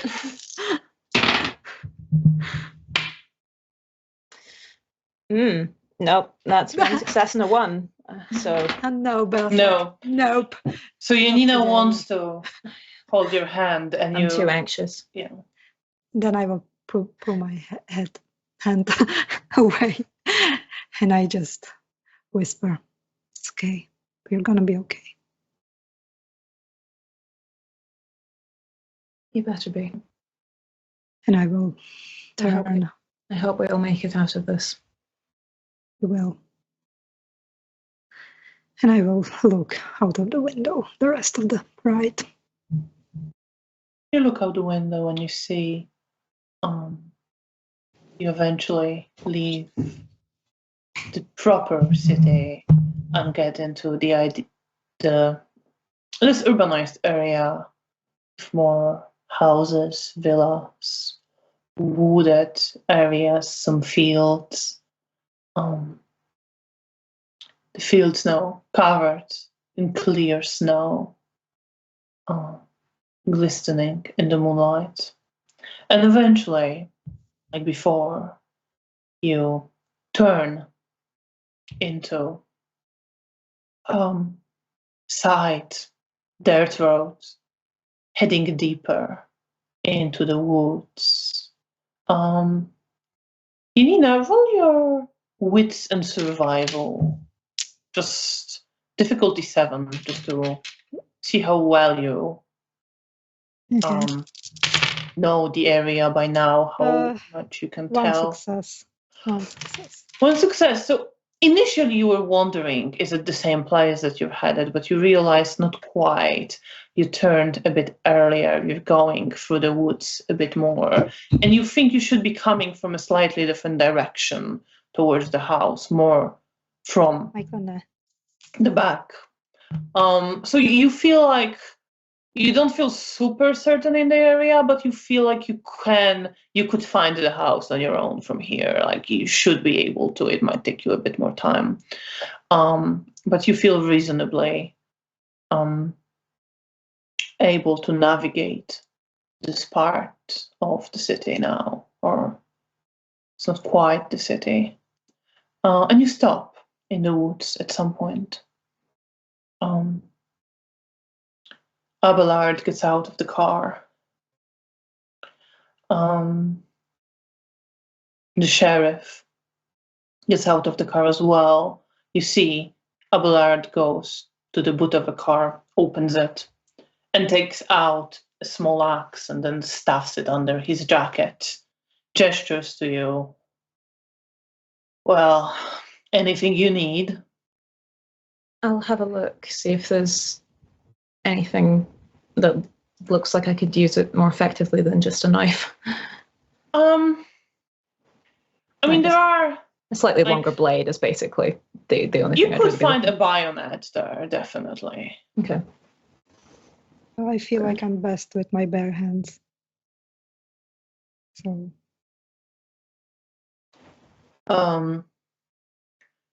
Do you say that? No, I think that. So. Yeah.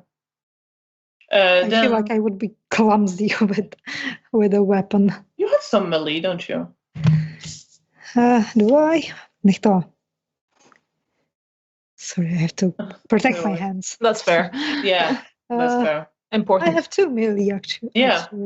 You have? I never knew I had. Surprise! Okay, in that case, I will probably take a small knife or something that I can like comfortably carry around under my jacket. You can take a bayonet as well. Stuff it under your jacket somehow. And then Abelard closes the boot. Shopping's done. I'll just nod to him. Thanks. He says, let's get going. And Lucian just nods his head. So what's the plan exactly? Are we going inside, finding Dominic and running away? The sheriff looks to you. pretty much. Okay. Abelard says, I found a passage going from a shed to the basement. They don't seem to use it much. I saw, well, the younger one going through there one time, but it doesn't seem to be much frequented. Okay. Then lead the way. There's a potential that they were disrupted yesterday after the attack on Mr. Ray. They are. That's why we're going today. I mentioned this to Janina. Yes. Let's just hope that is the case. Indeed. Full perception and empathy on Abelard. Make on You can as well, Janina, if you're paying attention. Okay. You don't have to pay attention. No, I am paying attention. Oh my god. Is it Sorry, good, I'm just... oh my god, or bad, oh my god? not a good, oh my god. I'm just rolling so many ones tonight. One success. Oh, you can't really tell much. What was the difficulty? 6. I have 2 successes. You also can't tell much. I hope I'm getting my ones out of the way. We'll but see. we'll find out shortly. We shall find out indeed. And back at the crime scene. Yes, and you start walking through the woods. Abelard leading the way. The sheriff following behind you, staying sort of close, looking back and around. I'm looking up at the sky, seeing if there's any omens. Not right now. Good. Okay. Not yet. That doesn't make me feel particularly comforted, but anyway. I will probably look around, also alert. Roll your perception and alertness then. Difficulty 7. I have 1 success. You don't think there's anyone like observing you or hearing you or nearby. You seem fine. It seems fine for now. Everything's fine. And you're heading through the dark woods. It is fairly dark once you get into the woods. You would actually, another thing that would happen would be that Abelard would give you torches, small ones. Okay. Telling you to be careful with them, but just in case. Oh, I'm setting myself on fire immediately. Oh no, like electric. Okay. Be careful with flashing lights around because that will make you very noticeable. Yeah. And you follow Abelard, who is walking carefully. He's not exactly hurrying. He's clearly more careful to be stealthy and to be to not overlook anything, but confidently finding his way.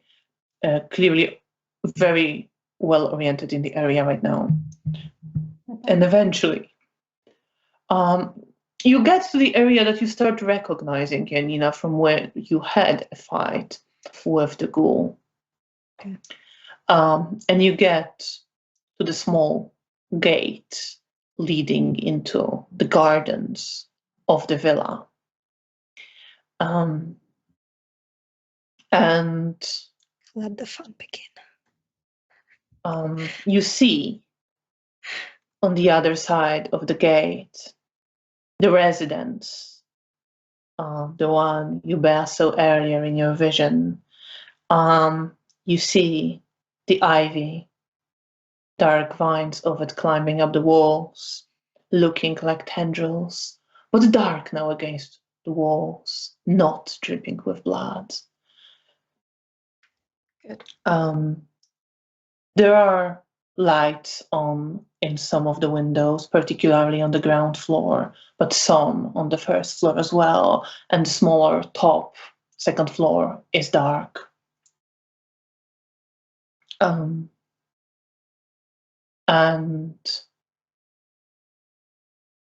yeah, roll your perception and awareness with difficulty 8. Okey-doke. Is the 50 episode gonna be our last? Let's find out. Depends what you do. Are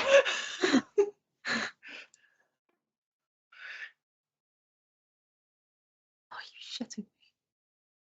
Well, 3 successes and 3 ones. Oh no. No fucking clue. You don't see anything then. Great. But because you've been here several times, even without, that's a different thing completely. Yeah, the smell of blood. The smell of blood, Yeah. and the distant grinding of bones starts playing on your senses. Not super intense, just maybe a memory, maybe some premonition, you don't know, but it's definitely something you associate with this place. But you can't tell anything more.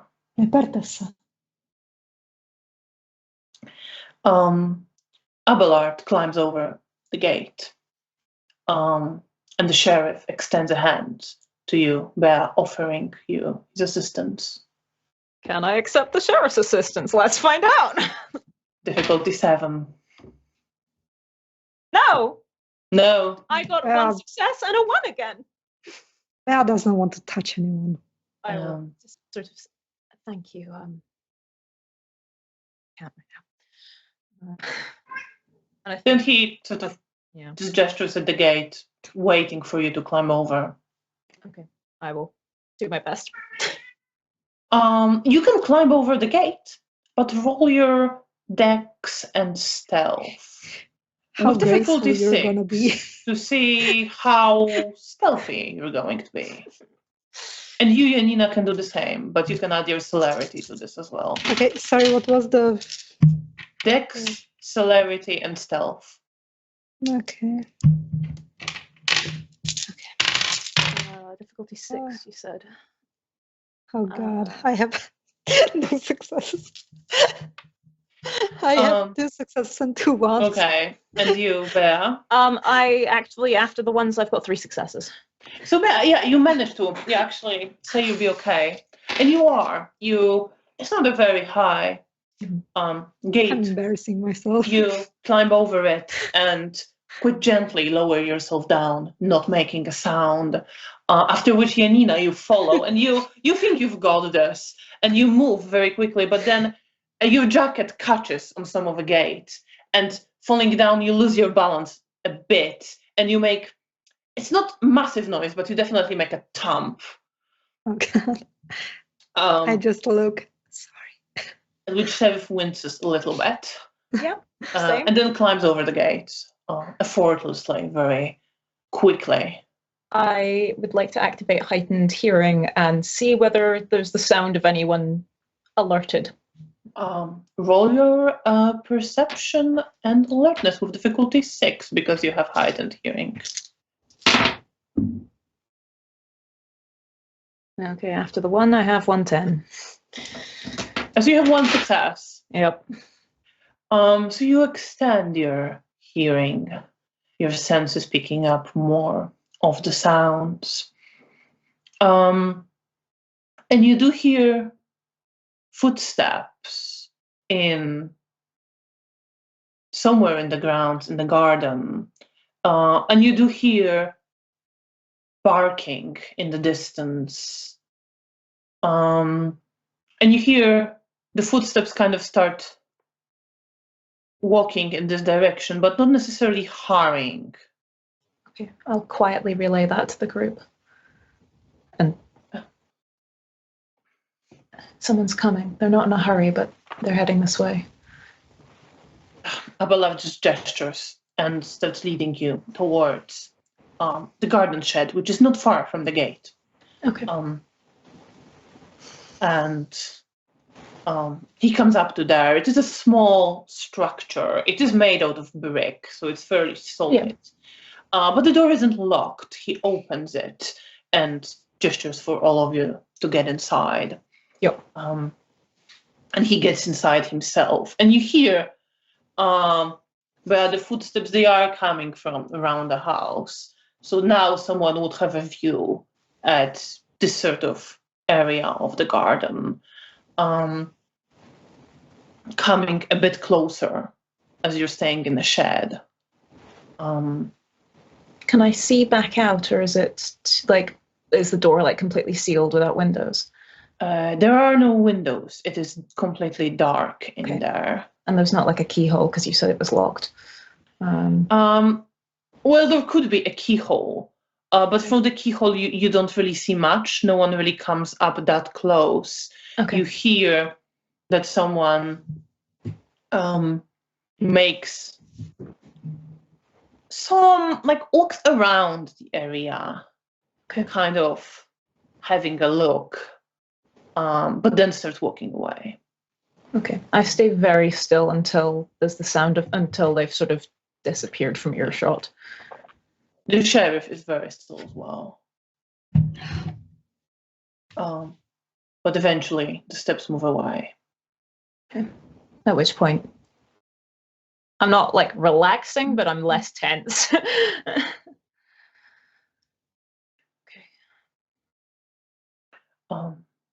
And at this point, Abelard lights the torch, revealing some of the insides of the shed. You see there's no windows, it's completely dark inside.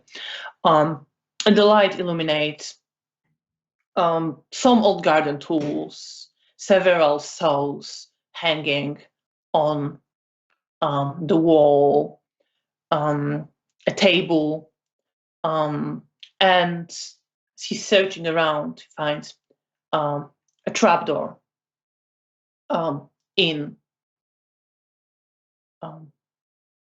the floor, and he heads towards it. Okay. And this one is locked with a metal lock.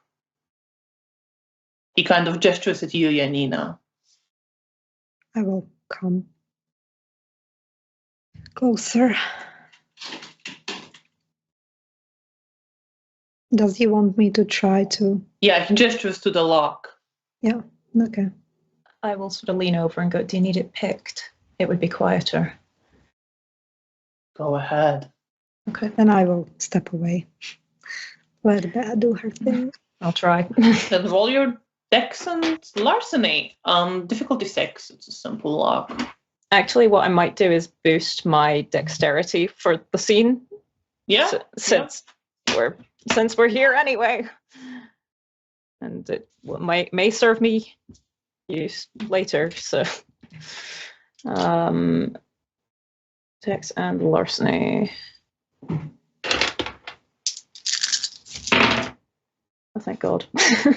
No ones for once. That's 2 successes. All right. Yeah, it doesn't take you that much time. You pick a lock and open the trap door. With the hairpin. Roll your perception and alertness with difficulty 8. Perception and alertness.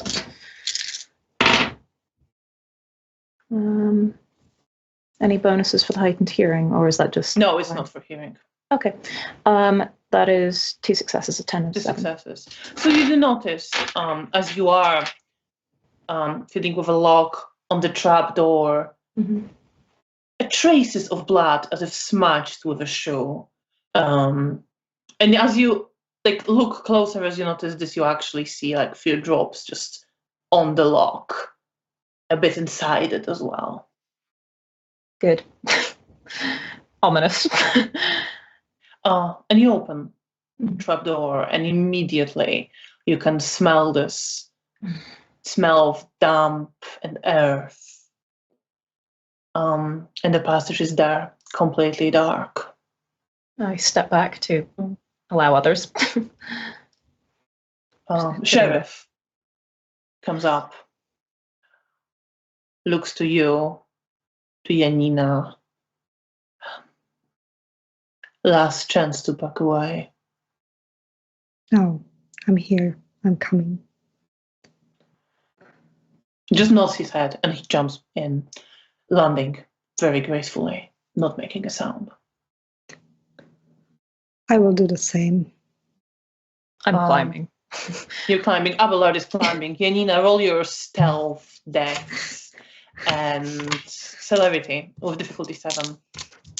Can you do a cool superhero landing? Yeah, I can. I had 3 successes. Picking up earlier. Very gracefully. Making up my reputation. Jump down after Lucian Topolsky, not making a sound either. And you are inside, and you see Abelard is closing the trapdoor behind you, not able to lock it, but at least not leaving it obviously open. And Sheriff turns on his torch now as well. And you feel and you see that this is an old passage. It's damp here. There are wooden planks and panels supporting the ceiling, lining the floor, and kind of strengthening the walls. But some of the wood is beginning to rot now. There are pieces of it that have clearly fallen apart. I love that smell. It smells of rot and earth and damp here.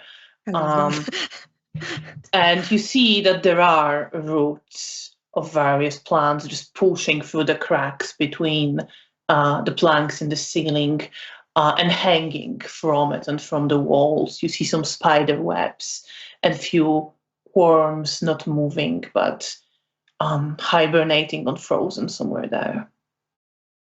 I think the roots make me the most uncomfortable because they remind me of the vines. How are you feeling here, Nina? Anything on your mind? Well, I want this to go well. I mean, I'm anxious, but there is like my confidence is boosted by having Lucian and Abelard with us. So Glad far, I bothered to come along. It's fine. I'm fine. Everything's fine. And Lucian starts walking first, carefully, quietly, and you're following. Yeah, roll your perception on the cold. Oh no. Difficulty 8. Oh no.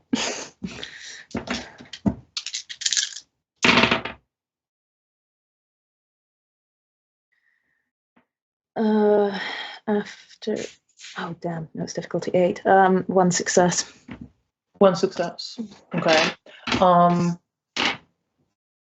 Janina, do you pay attention to anything in particular? Are you just following the sheriff? Well, I'm definitely like paying attention to the surroundings to try to like hear if there's like any noise that doesn't seem natural, like creaking that I wouldn't think it's just the wood and stuff like that. Like natural things that seem out of place. Like, I mean, what catches my attention? I get that. Are you also using your heightened hearing? I definitely would. Then roll your perception and alertness. Difficulty 6. I have 3 successes then and 2 6s. 6s. So you don't hear much at the moment as you are getting closer to the house. You start hearing, you think some kind of music, but it's very faint, very distant, somewhere in the house. And for now, that's all you hear. Bea, you are walking, following the sheriff. And And you do see the roots that are unnerving you, reminding you of the vines move at certain point, and you see them reach for all of you. One of them touching your arm, another one reaching for the sheriff, wrapping themselves around him. And then it's all gone, and the sudden touch is gone. I think I very quietly whispered, this has to be a trap.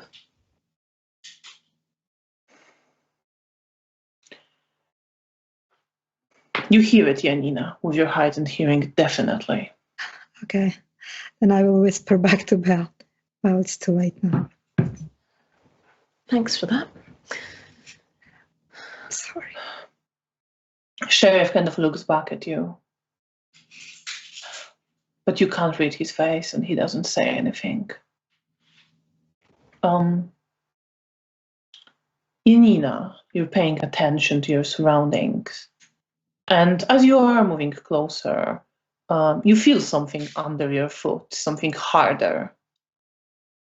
I will shine the torch underneath my legs. So you see it's a crucifix, like someone would wear around their neck, with a broken chain covered in blood, lying there on the rotten wood. I will pick it up. Pick it up. And I will examine it. You've seen many like this. Many people wear them. It's not an unusual object, but it is covered in blood currently. Okay. The blood is dried. It's probably been here for a while. I will put it in my pocket. I don't know, just finders keepers. For good luck. Or bad luck. Yeah, what exactly is Janina thinking as she's picking it I think up? she just found something, and it's like instinct to keep it. All right. Just like keep it, like memory for maybe someone who died. I don't know. Just she likes to keep. That's fair. No, I'm not questioning that. Just curious what's in her mind. Point and click protagonist. Yeah. My inventory is full. And you keep walking through the passage, and eventually Sheriff stops. The passage ends. He examines the walls, and there is another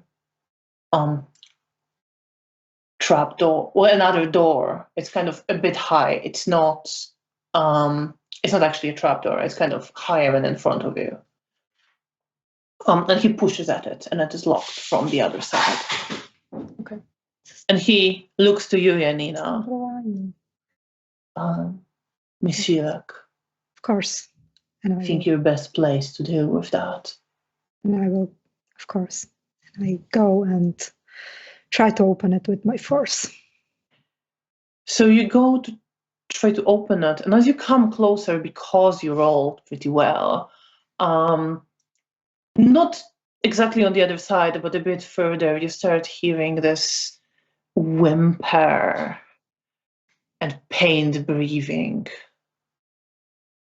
Okay, I will just stop, like trying to fiddle with the door and look at others, see if they hear it as well. I think when she stops, I'll heighten my hearing again as well. I'll roll your perception and alertness, difficulty 6.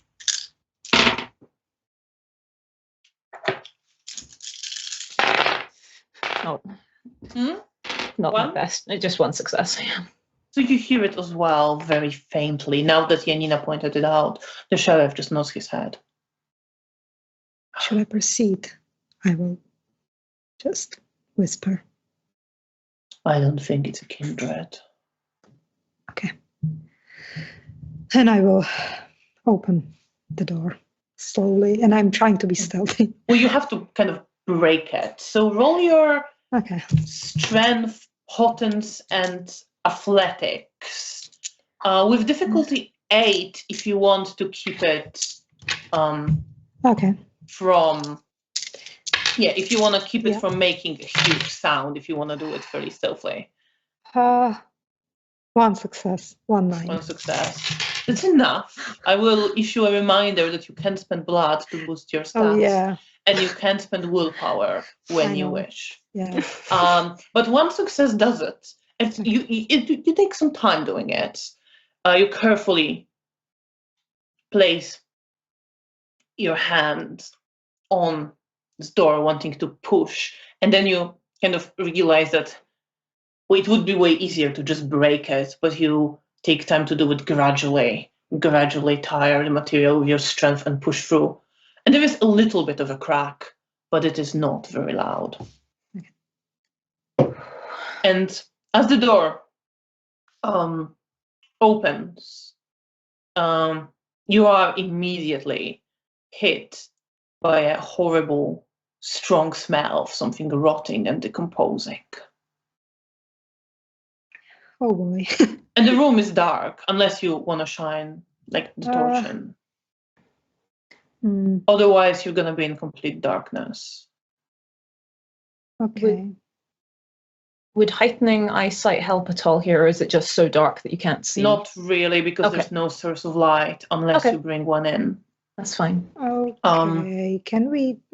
And the sheriff is he's shielding some of the torch, holding it more towards himself, but he is listening, and then he shines more of the light around as he enters.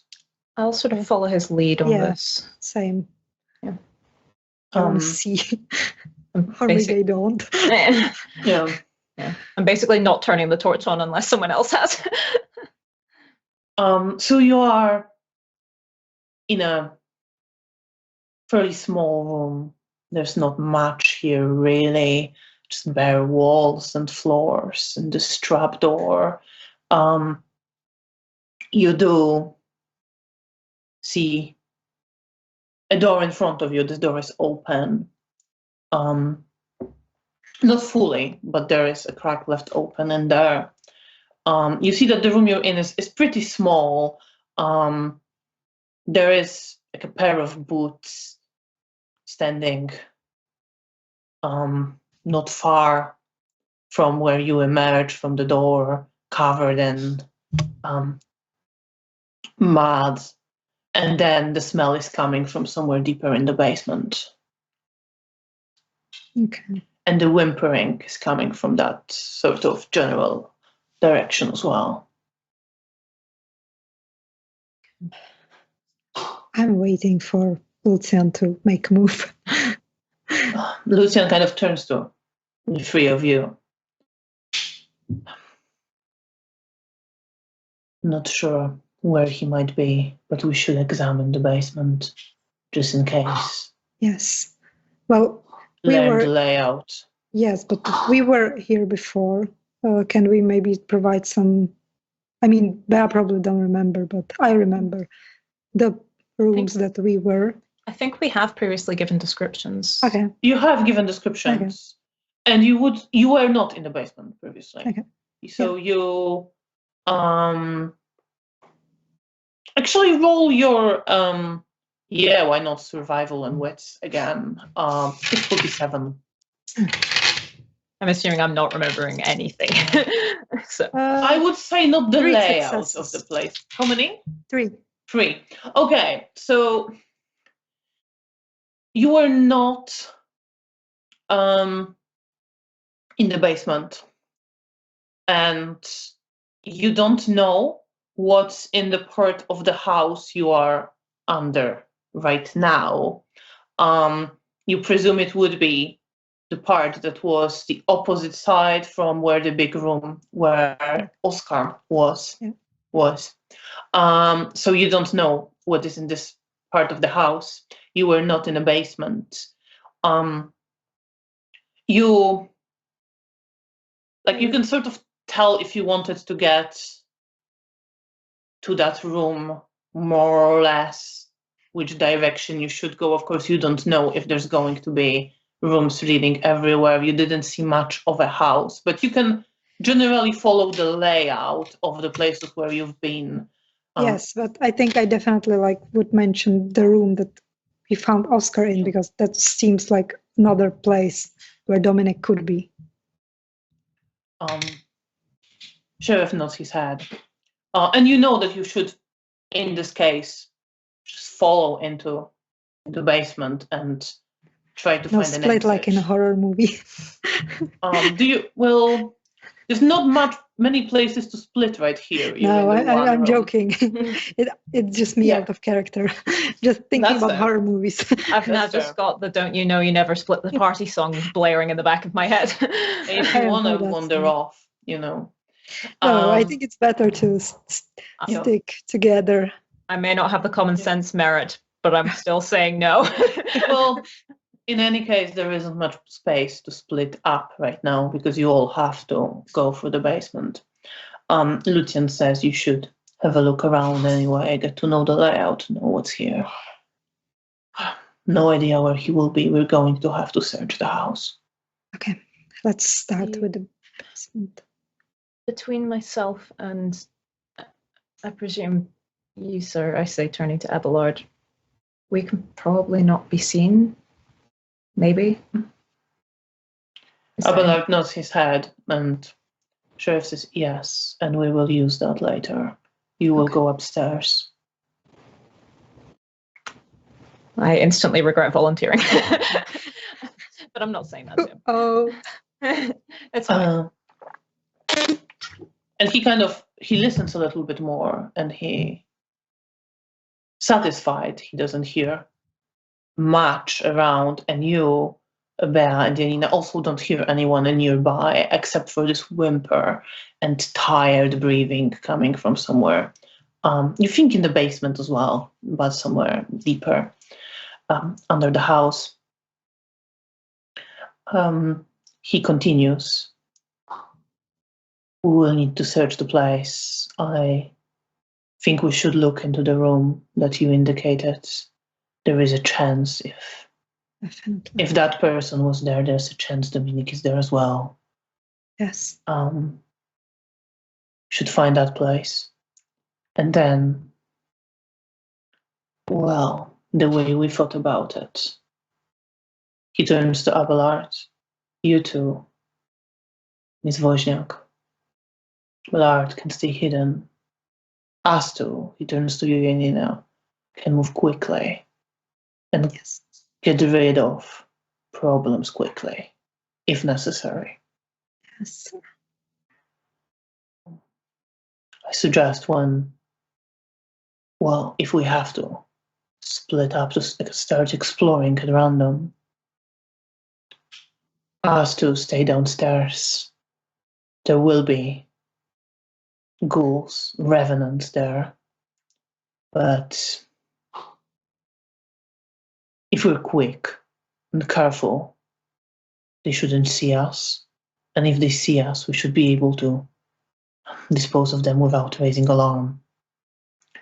You two should go upstairs. Your talents should be more useful there. Yes, sir. Would be more difficult for us not to be seen and heard. Understood. In an emptier part of the house. I nod, feeling a little bit more confident now there's a plan, even if it's not like a particularly in-depth one. But for now, let's go. And he starts heading towards the door and opens it very carefully. I follow him. And again, carefully shining the light, he reveals another room. This room is bigger. And you see there are racks along the walls And Janina, you recognize this immediately, that there are, what is on the racks are human bones, and they are arranged by type, very neatly organized in those racks. I just raise my eyebrows a bit and just turn around.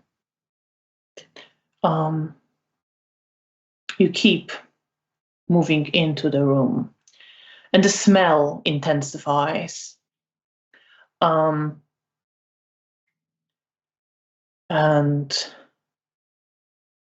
there are a couple of rooms you can go into to the side, or like at least look inside. Yeah. I'm sure we're opening slowly all of the doors on the way. So you are slowly looking into various rooms. In one room you find, and that's where the smell gets really strong, really pungent, almost making you gag, but you're not quite having this sort of physiological responses anymore. And when the light shines there, you see what is a pile of remains of corpses, taken apart. Janina, roll your perception and medicine with difficulty 8. Examining some meat sequences. Delightful. One success. One success. So, Bea, to you, is just a massive mangled Flesh and bone. Flesh and bone, exactly. You see several like severed heads just somewhere in the pile. Some bones sticking out of it. Janina, you might not want to, but you can tell. You see the carcasses that look like they're emptied of bones. You see there's muscles that's clearly recognizable as muscles that were just torn out of a person and thrown onto the pile. You see the remains of organs that are partially decomposed or just thrown there together. But you also see that there is a door on the other side of this room. And Janina, because you rolled for your survival to layout, you think, you're certain that this door would be leading outside back into the garden. Okay, I will relay that to the rest of the group. So that's another point of Sheriff just nods his head and kind of registers. Abelard looks kind of faintly into this pile and then takes 2 steps back. Fair. And you continue, and you find another room where you see it also smells, but not as intensely. And there's not much there. You see piles, like signs of dried puddles of blood on the floor. And you see there's hooks in the ceiling, and there is a body hanging on one of the hooks, naked, partially decomposed, partially taken apart, just left there. It's like Warsaw Chainsaw Massacre. It is very much like that. And you continue. And you find a few more things. You find a room which has, looks like a holding cell. You see the door is more sturdy. And when you look inside, you see there are signs of someone scraping at the walls. You see there are chains there in the room looking to be made out of bones. You see in another room you look into, what Janina definitely recognizes, just sheets made out of human skin, some with some ornaments, scenes painted on them in blood, some braiding introduced to what texture, but they're lying on the table, kind of discarded one on top of another. Someone definitely has too much time on their hands. I'm inclined to agree. And you continue, and the whimpering gets more, well, not quite louder, it's not very loud, but you hear it very clearly now, near another room. Abelard kind of hesitates near the door, just shaking his head slightly.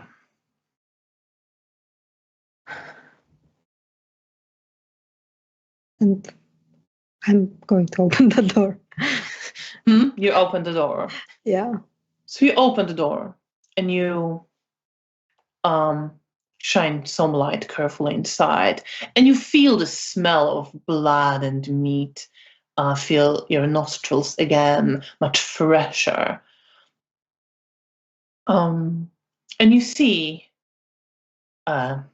grotesque sights of a creature or construct which looks to be made of, at least partially, several humans, at least the legs on which it is meant to stand, but doesn't quite stand up, appear to have been human legs before.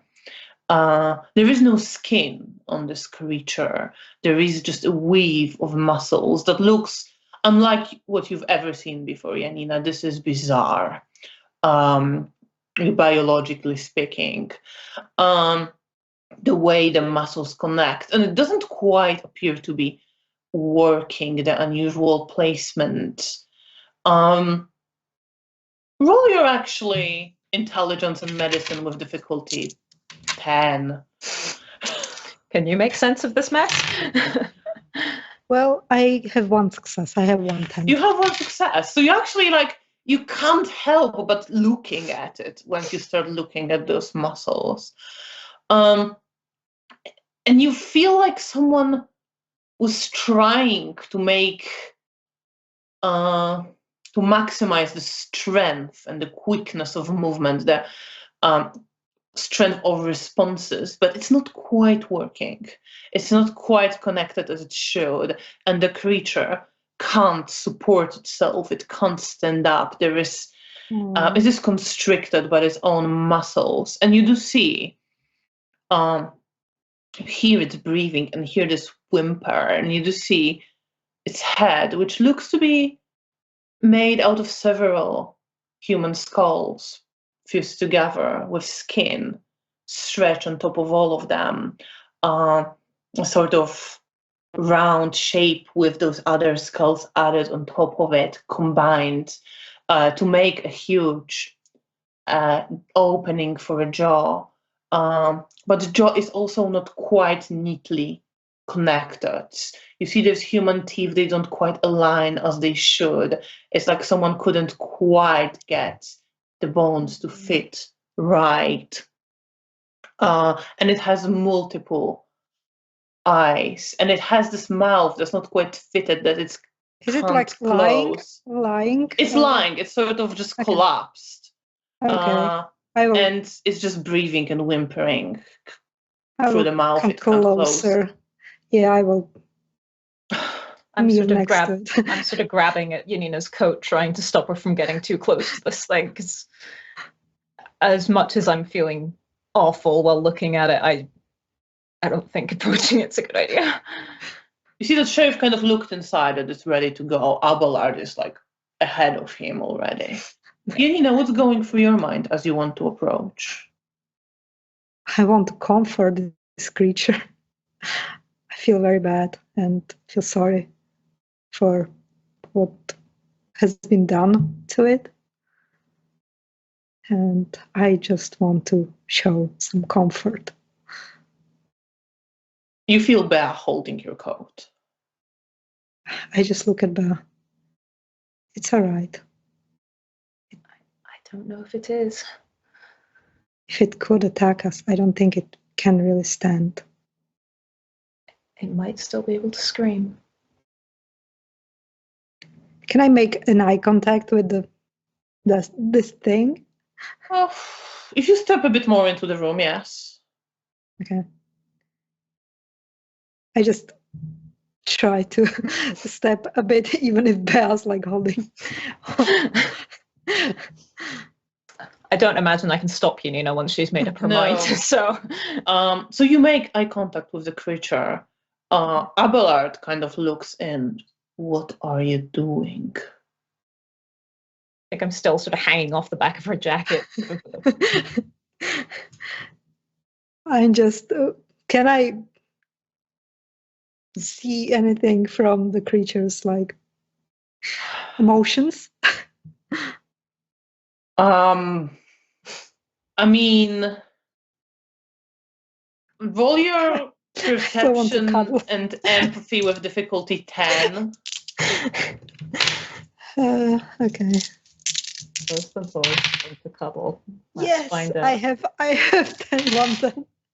You have 110, so you do see that it is, the eyes are looking at you, and it is a kind of wild look. It doesn't seem to be like conscious expression of pain. It's more angry, trapped animal expression of pain. Okay. It makes me still feel bad. How about to put it out It's of the definitely suffering.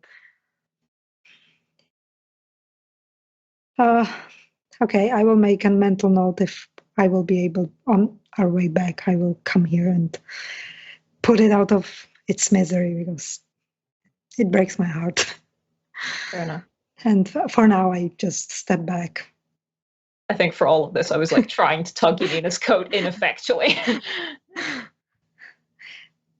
And I will just get out of the room.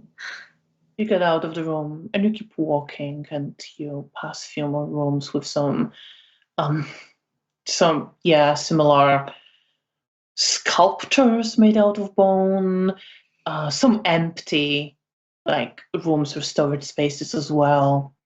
And then Janina, you think you should be under the room where Oscar was.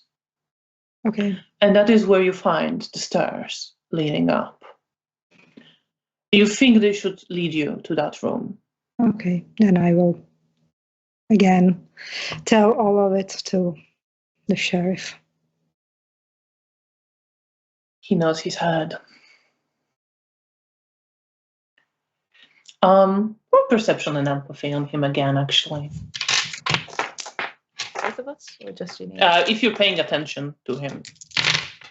What is You the can, you don't difficulty? have to. Difficulty 6. Okay, I have 4 successes. 4 successes, okay.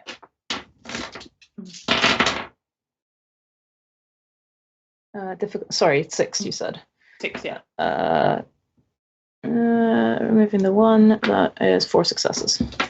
Yeah, so you both actually see this time that he looks not as composed and unreadable as before. You see that he is shaken by what he's seen, concerned, but more like concerned for you, his eyes looking to you, and determined to keep going himself. You don't quite see him being scared as such. You see him being concerned for you and disturbed by the general sight. I will just nod at him and say, "You're gonna be okay." He just sort of shakes his head and looks up the stairs. And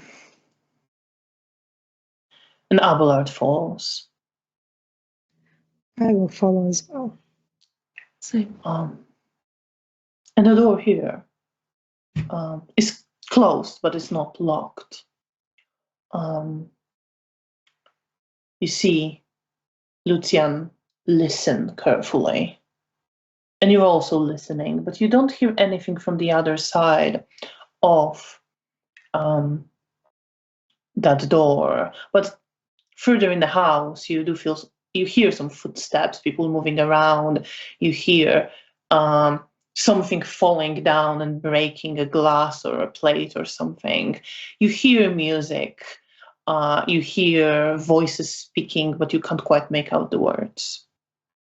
Are those sounds coming from sort of our level, or does it sound like it's coming from up at all, or can we make that out?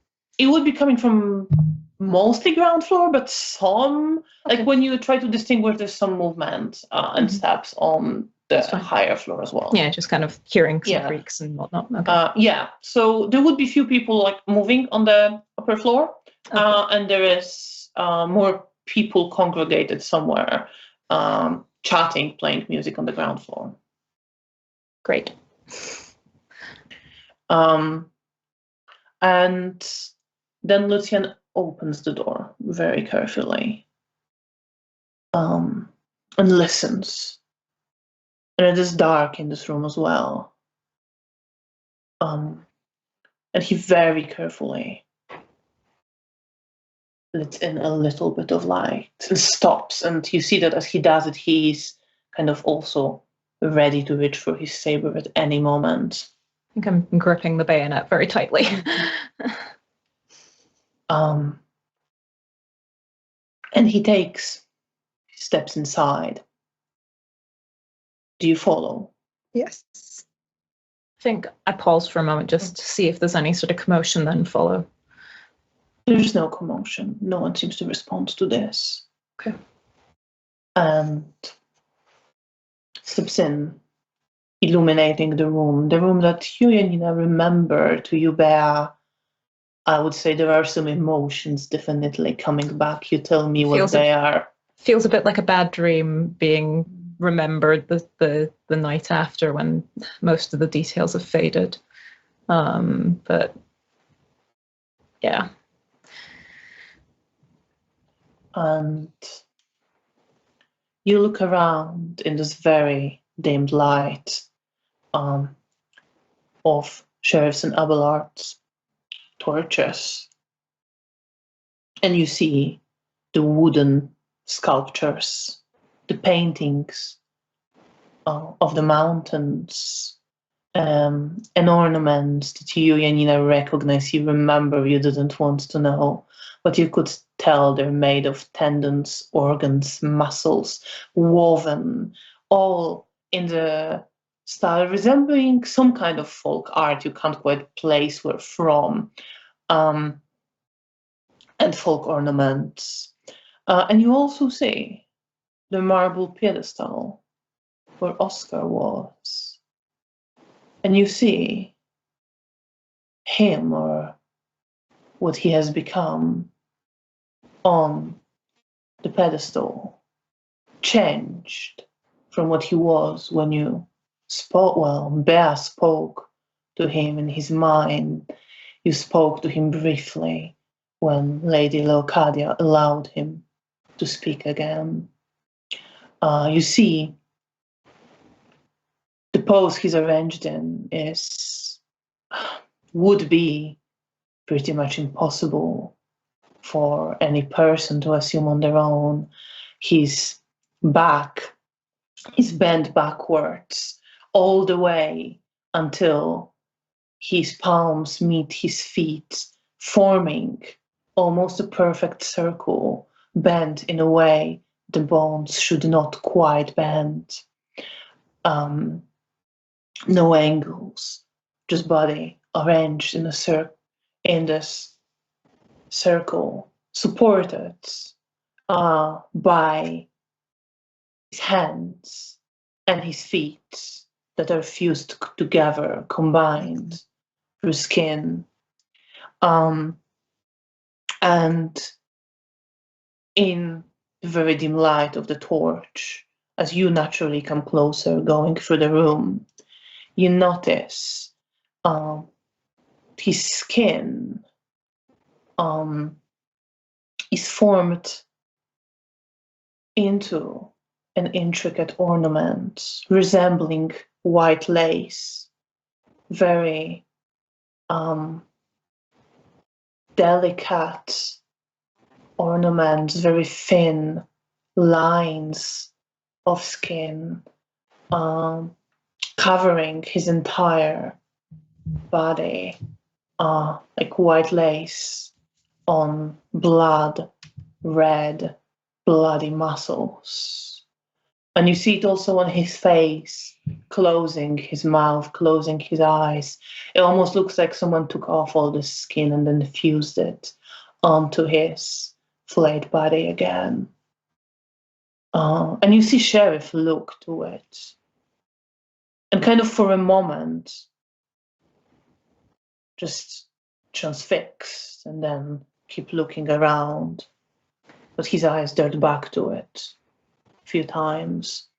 Janina, what's running through your head as you see this? It is Oscar. You can still tell from the shapes of his face. Can I see his aura? Yeah, absolutely. Roll perception and empathy. It's difficulty 8. Look at you using all specs. Yeah. One success. One success. So you don't see more than him being a kindred. His aura very much still present. Just it's heartbreaking for me to see someone I used to know being made like this. And I think Bea did convey to me what he had said to her. So I know that in his own twisted way, he's fine, but it's so unnatural and horrible. And I know we can't help him anymore, but I just have this fear that something like this happened to Dominic, and I can imagine if it happened, what is Lucian gonna feel? And Bea, what is your response to seeing this? Yeah. It's kind of reminding me that why we were here before, and sort of opening that memory back up slightly. It's still very hazy. I think I just remember contentment from someone and my confusion in response to it. This sort of feeling of satisfaction in being viewed and not understanding it, but accepting it. And there is still something incredibly beautiful, but equally horrific in looking at him. And now he's even less recognizably a person. So yeah, I'm also concerned as to how Lucian is going to react if we find Dominic in a similar shape. But for now, I'm just trying to stay focused because I want us to get out of this alive. I want for everyone to escape. So you keep going, leaving what was once Oscar the Malkavian behind, and you see Lucian comes back a couple of times, his eyes wandering towards the sculpture made of Oscar. But he keeps going.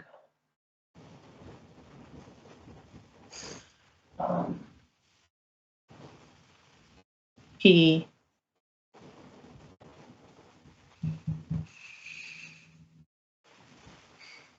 turns to you very quietly. Have a quick look around. Reunite here in 15 minutes. Understood. And I look to Abelard. Abelard looks to you. Just nods his head. I'll find a dark corner, which I don't imagine will be difficult in a dimly lit room, and activate Obfuscate. And Abelard does the same. Just roll your perception and awareness to see if you'll actually be able to see him. Okay. difficulty will be 7. Buongiorno. Nie masz rabunku.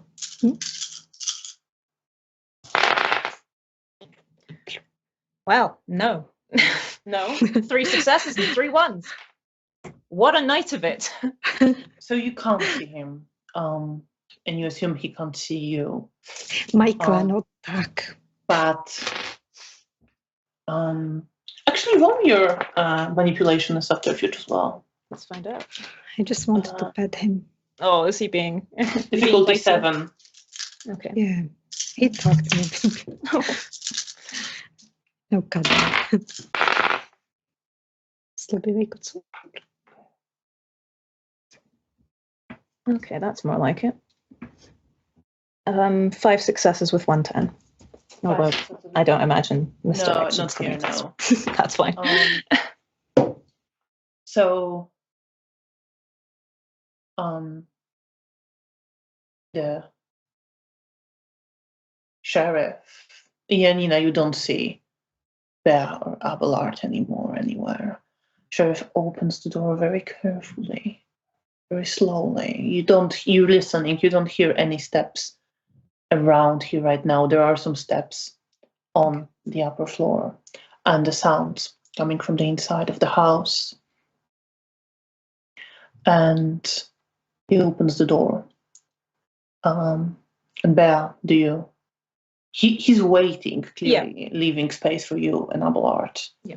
I will hopefully not crash into Abelard while we No. You managed so to funny. step out, not seeing each other. And you are in a hall lined with white marble.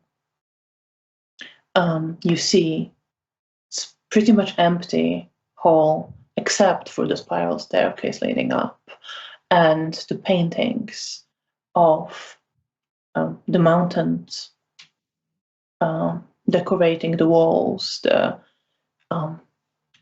images of the dark peaks looking somewhat foreboding. Is it almost like a mural, or is it like... No, these are actual paintings on canvas that are hung there. Okay. And do you walk up the staircase? Yeah, much as I don't want to. So you start walking up the staircase carefully. Very carefully. Abelard is somewhere nearby. I sure hope so. And as you are walking, you do hear footsteps alongside the corridor that you're going towards on the upper floor. Okay. I'm also using like any bits of like balustrade or bits of furniture to duck behind because I still want to be careful in case they can see through. There's not much to duck behind here. Yeah, I figured. You're on the staircase. Yeah. You can stay closer to the balustrade or closer to the wall. Okay. I'll probably... Whichever is slightly less visible, I get the feeling that neither option is fantastic, but in a split second, whichever one feels safer. You tell me which one feels safer. I don't know. I can't see it. Let's go with the wall, and I'll like be staying very still as there's movement. Yeah. So you're walking up, and you hear the footsteps start coming towards you down the staircase, and you see a man, blonde hair, quite well built, quite muscular, wearing a white shirt embroidered with red and blue, in this not really representing anything ornamental pattern. Sort of leisurely walking down the stairs, holding on to the balustrades very slightly, and you can squeeze into the wall to avoid him.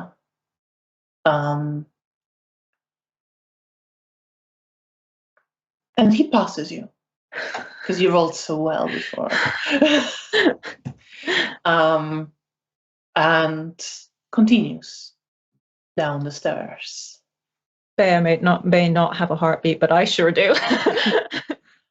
And you continue up. And you emerge in, there's a corridor.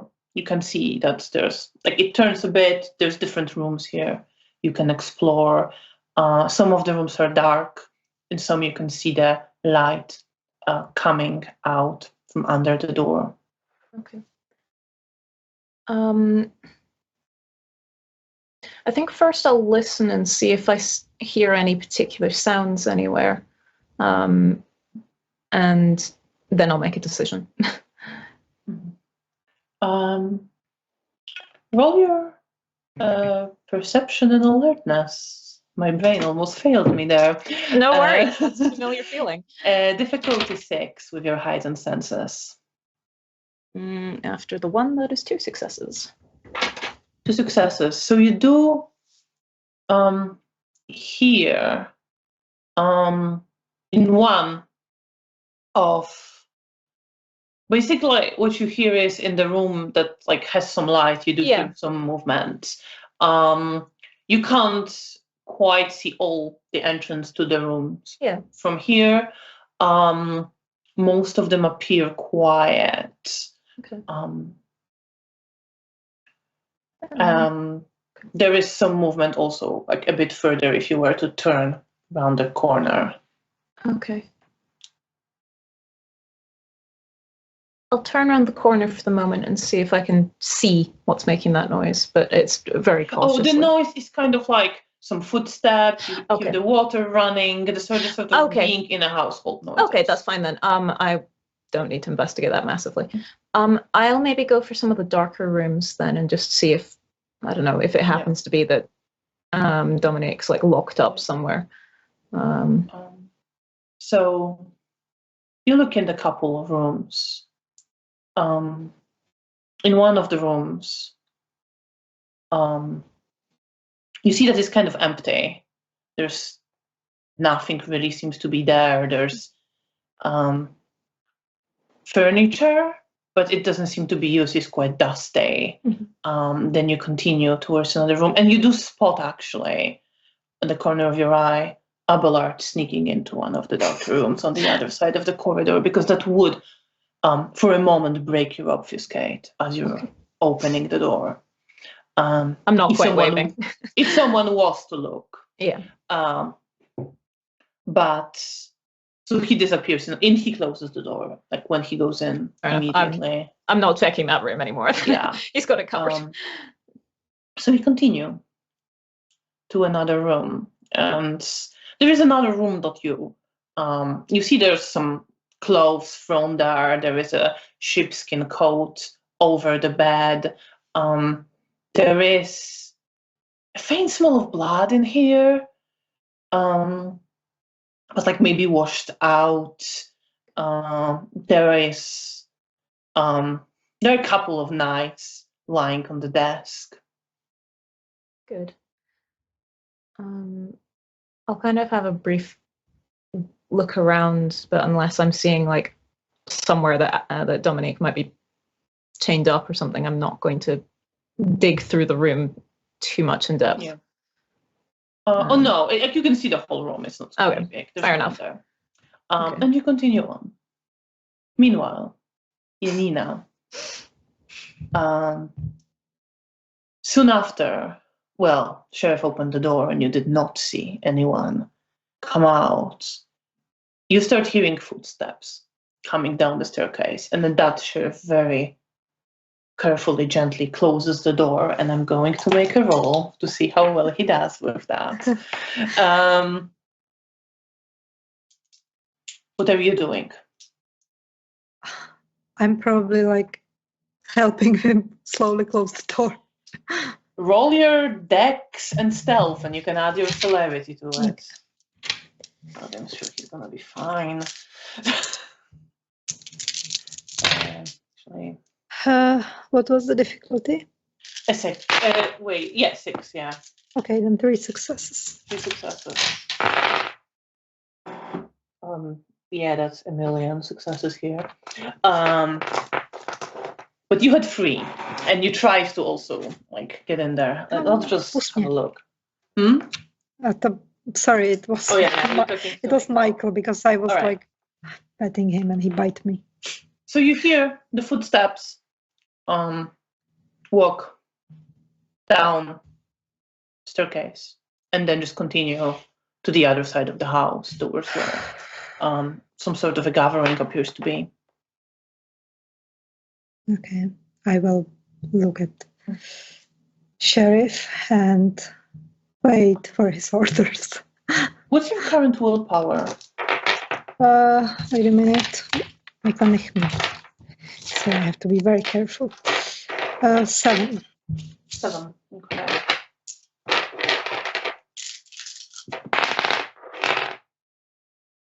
All right. Okay. So you hear actually his voice in your head, telling you, I think there's, well, not sure how likely we're to find him among all these people, but I prefer to check in case they're doing something to him. And I nod silently. Let's move quickly. Cover it as quickly as we can. We'll head upstairs as well if we don't find anything here. And I will nod and wait for him to open the door. I mean, once he opens it again. He opens it and looks around and then looks towards the door on the other side of the staircase. You hear the sounds of movement, life happening, people talking, coming from that part of the house, but not immediately near the door. And he sort of glances around and then very quickly, almost quicker than your eye can follow, moves without much sound through the hall to the other door, opening it, hiding behind it. Okay. Is there any other door that I can go into? Except the one with all the people? You don't think he meant to split up, but you could want to split up if you so wish. No, in that case, I mean, I would follow the same direction that he went. Right, so you get through. You had 2 successes before on stealth, so that carries over, not quite as quickly as he did, but you get across, not making sound. And you are in another corridor, and here you can feel it warmer here. You can hear the conversation in the language you don't quite understand. It sounds a bit similar to Polish. It sounds maybe similar to Ukrainian or Russian, but it's some kind of dialect. You can't quite make out what people are saying. You hear someone playing music sounding kind of like a violin. You hear some quite cheerful shouts.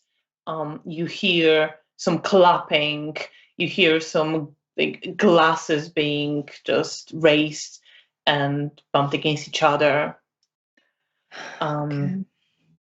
He looks to you and gestures for you to start following him. I will not and to follow. And you follow, and he moves into one of the rooms. And you see that it is, you think maybe an old library. There are some old shelves, quite dusty now, some books still there, but most of them gone, not arranged very neatly. And through there, you can get to another room. And he's and following the corridor, and you glance into another room. And it's kind of larger. And Sheriff just says, okay, in your head still, let me know or hide if someone comes. I'm going to quickly have a look around. Will not And he goes look inside. around. Okay, I will keep watch. Keep watch on your perception and alertness. Okay. 110. 110. So you are keeping watch, and you realize that as he goes in, you can't quite hear him, but you realize the room must be bigger, must be leading to some other rooms that he wanted to just have a look at very quickly, and you saw how quickly he can move. And at some point, as you're standing there, you hear that someone is about to exit from one of the other rooms into the corridor. Okay, then can I quickly hide behind the door that Isidore, Lucian went. Lucian, roll your dex and stealth. And you can add your celerity to this as well. Okay.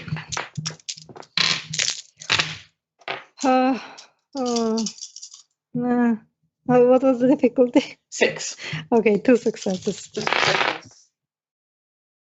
All right. So, you hide,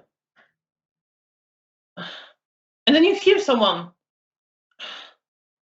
kind of pause, and then start heading in the direction of the room where you are. Okay, so the room where I hid, it's like another bigger room where I could hide like behind something, or another room. You can see that it is like a bigger room. It looks like some kind of maybe living room. There's a couple of armchairs. It is dark at the moment. There looks to be coffee tables. There's like quite a bit of furniture if you wanted to hide in the room. Is there like a closet or like some like drawers? There is a chest of drawers, but I don't think there's anything big enough for a person to go into. Okay.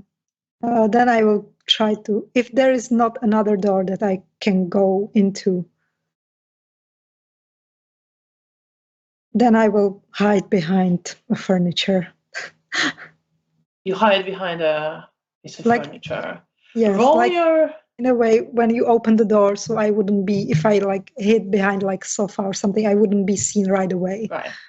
Roll your dex and stealth because someone is already suspecting something is happening there. Difficulty 7. To do it quickly. I have 3 successes, 2 10s and 9. 2 10s and 9. Do you have any specialty in this? I don't think so. No. No. Okay. I was going to point out you can spend blood or willpower, but I forgot I was on mute. You can do that. So you dug behind one of the armchairs, sort of in the corner between this armchair and the wall, as someone opens the door, and you see quite a tall, muscular figure step inside, looking and moving to turn on the light. Meanwhile, but you don't think the person saw you yet, but clearly wants to check out the space. Meanwhile, Bear, blissfully unaware, you explore another room. Do you continue looking for the darker room? Yeah. So you go into another room, and you see in this room, at first it looks not like much. There are several pictures on the walls, and they appear to be drawings, kind of older drawings of animals. There's a wolf, a lynx, a bear, a wild cat. And there are also drawings of the mountains put up on the walls. And then as you're having a look, some of these things start looking a bit familiar. There are several caps, like someone would wear on their head, arranged on a chest of drawers. There is a jacket thrown over the chair that looks familiar. Oh no. Do the caps resemble the sort that Arik wore? Yes. Oh, good. So does the jacket. Hmm. He definitely, I don't know. It's up to you to decide whether Belle would remember Arik specifically or a feeling. I think I remember a feeling of guilt Okay. and this sort of burning feeling of like resentment. I can't quite pin down where it's coming from, but I look at it and I know that that's someone that I recognize. Just can't quite name it right now. And I don't think I want to dwell on it particularly much. So you leave. And as you leave, you see Abelard disappear in another room, like around the corner. As you can see now. Roll your perception and awareness. Awareness, okay. Yes.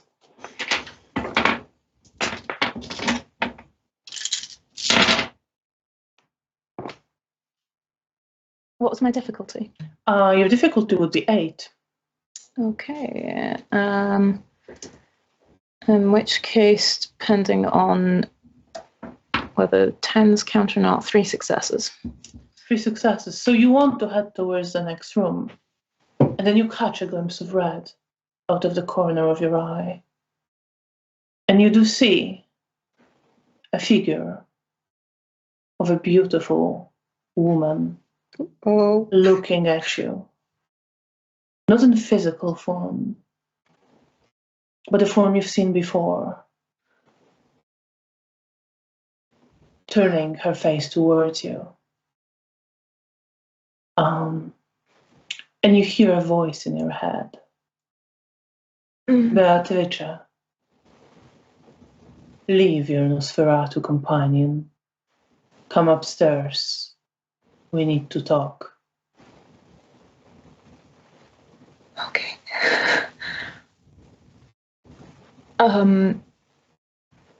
I will exit the room. Mm-hmm. Can I catch any glimpse of Abelard as I'm leaving? He would be going into another room around the time. I would like to send him a message in his head. Doesn't need to be able to respond. You roll your intelligence and subterfuge with difficulty will be 7. And I'm going to make a roll as well. So many thoughts flying. So many thoughts. Inside this house. Imagine if they landed on the wrong brain. Well, that's my concern. Well, that might be happening right about now. Okay, well, I think I finally figured out where all my successes have gone this evening because it's into this roll. Depending on 10s or not, that's currently 6 successes. All right. What do you want to tell? I've been seen by the lady.